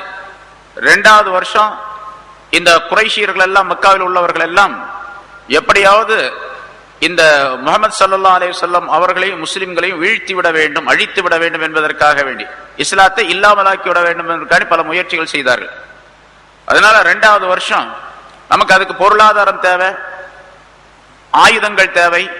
இந்த பொருளாதாரம் ஆயுதங்களை எல்லாம் தயார் செய்து கொள்வதற்காக, முதல்ல பொருளாதாரம் வேணும் ஆயுதங்களுக்கு, அதை தயார் செய்து கொள்வதற்காக வேண்டி ஒரு வியாபார கூட்டம், 40 பேர்கள் கொண்ட ஒரு வியாபார குழுவை சிரியா நாட்டிற்கு, ஷாம் நாட்டிற்கு அனுப்பி வைத்தார்கள். அது அபூ சுஃபியானுடைய தலைமையிலே அந்த குழு சென்றது. அந்த வியாபாரத்திலே எவ்வளவு லாபம் கிடைக்கின்றதோ அந்த லாபம் மட்டுமல்ல, அந்த பொருள்களும் அசல் பொருள்களும் சேர்த்து, முதலீடுகளும் சேர்த்து, அப்படியே அது பூராத்தையும் இஸ்லாத்தை எதிர்ப்பதற்காக வேண்டி, முஸ்லிம்களை அழிப்பதற்காக வேண்டி, போர் செய்வதற்காக வேண்டி பயன்படுத்திக் கொள்ள வேண்டும் என்ற ஒரு முடிவின்படி ஒரு குழு புறப்பட்டு சென்றது. அதே மாதிரி அங்க சிரியாவுக்கு போனாங்க, வியாபாரம் செய்தார்கள், ஒரு பெரும் லாபத்தை திரட்டி கொண்டார்கள். அந்த பொருள்களோடு திரும்பி அவர்கள் வந்து கொண்டிருக்கின்றார்கள். இந்த செய்தி ரசூலுல்லாஹி ஸல்லல்லாஹு அலைஹி வஸல்லம் அவர்களுக்கு கிடைத்தது. இப்படி இஸ்லாத்தையும் முஸ்லிம்களையும் அழிப்பதற்காக இந்த பொருளை பயன்படுத்த போகின்றார்கள் அப்படின்னு சொன்னா என்ன செய்யணும்? ஒரு அரசாங்கமா இருந்தா அந்த பொருளை முதலாவதாக கைப்பற்ற வேண்டும். ஏன்னா அந்த பொருளின் மூலமாக இஸ்லாத்திற்கு எதிர்ப்பு இருக்கு, இஸ்லாத்தை அழிக்கக்கூடிய சூழ்நிலை இருக்கின்றது என்ற காரணத்தினால் அந்த பொருளை கைப்பற்ற வேண்டும். ரசூலுல்லாஹி ஸல்லல்லாஹு அலைஹி வஸல்லம் அவர்கள் அந்த வியாபார கூட்டம் எந்த வழியாக வருகின்றதோ அந்த வழியிலே போய், எந்த வழியாக வருகின்றார்கள், எந்த நேரத்திலே மக்காவுக்கு இந்த மதீனாவுக்கு அருகிலே வந்து சேருகின்றார்கள் என்று உளவறிவதற்காக வேண்டி ஒரு 2 பேரை அனுப்பினார்கள். அவர்கள் உளவறிந்து வந்து விஷயத்தை சொன்னார்கள், இந்த நேரத்திலே இந்த இடத்திற்கு அவர்கள் வருகின்றார்கள் என்பதாக. ரசூலுல்லாஹி ஸல்லல்லாஹு அலைஹி வஸல்லம் அவர்கள் சில சஹாபாக்களை சேர்த்து கொண்டு அந்த இடத்திற்கு சென்றார்கள். வியாபார கூட்டம் எந்த வழியாக வருமோ, ஷாமில் இருந்து எந்த வழியாக வந்து மக்காவுக்கு போவார்களோ அந்த வழியிலே, மதீனாவுக்கு பக்கத்திலே உள்ள ஒரு சிலை, ஒரு இடம், ஒரு 80 மைல் 60 மைலுக்குள்ள இருக்கக்கூடிய ஒரு இடம், அந்த இடத்துல வந்து எதிர்பார்த்து கொண்டிருந்தார்கள். ஆனால் இப்படி ரசூலுல்லாஹி ஸல்லல்லாஹு அலைஹி வஸல்லம் அவர்களும் சஹாபாக்களும் வருகிறார்கள் என்ற செய்தி அபூ சுஃபியானுக்கு கிடைத்து விட்டது. நம்மை தாக்க வருகின்றார்கள், அதாவது நம்முடைய பொருளை எல்லாம் அபகரிக்க வருகின்றார்கள் என்பதாக செய்தி அவர்களுக்கு கிடைத்தது. உடனே அவர் என்ன பண்ணார்? அபூ சுஃபியான் என்ன செய்தார் என்று சொன்னால், ஒரு இடத்துல தங்கி கொண்டு, தங்குற வழியில ஒரு இடத்துல தங்கி, வேகமாக ஒட்டகத்தில் குதிரையில் செல்லக்கூடிய ஒரு மனிதன், லம் லம் என்று பெயருடையவர், அந்த மனிதரை மக்காவுக்கு அனுப்பி வைத்தார். அவருக்கு ஒரு 20 தீனார் கூலி பேசி, உனக்கு 20 தீனார் தரப்படும், நீ வேகமாக போய் மக்காவில் அபூ ஜஹல் இடத்துல இந்த மாதிரி முகம்மதுடைய கூட்டத்தினர் நம்மை தடுத்து நிறுத்தி நம்முடைய பொருளை அபகரிப்பதற்காக வேண்டி வந்து கொண்டிருக்கின்றார்கள், அங்கே தயாராக இருக்கின்றார்கள், ஆகவே நீங்கள் ஒரு படையோடு வர வேண்டும் என்பதாக செய்தி அனுப்பினார்கள். அபூ சுஃபியான் செய்தி அனுப்பினார். அந்த லம்லம் என்ற மனிதன் புறப்பட்டு சென்று கொண்டிருக்கின்றார். இந்த நேரத்தில் மக்காவிலே ரசூலுல்லாஹி ஸல்லல்லாஹு அலைஹி வஸல்லம் அவர்களை கொண்டு இந்த ஈமான் கொண்டவர்களும் பலர் அங்கேயும் இருக்கின்றார்கள். ஒவ்வொருத்தராவா வந்துகிட்டே இருக்கிறாங்க மதீனாவுக்கு. ஆத்திகா என்று ஒரு பெண், அதாவது ரசூல்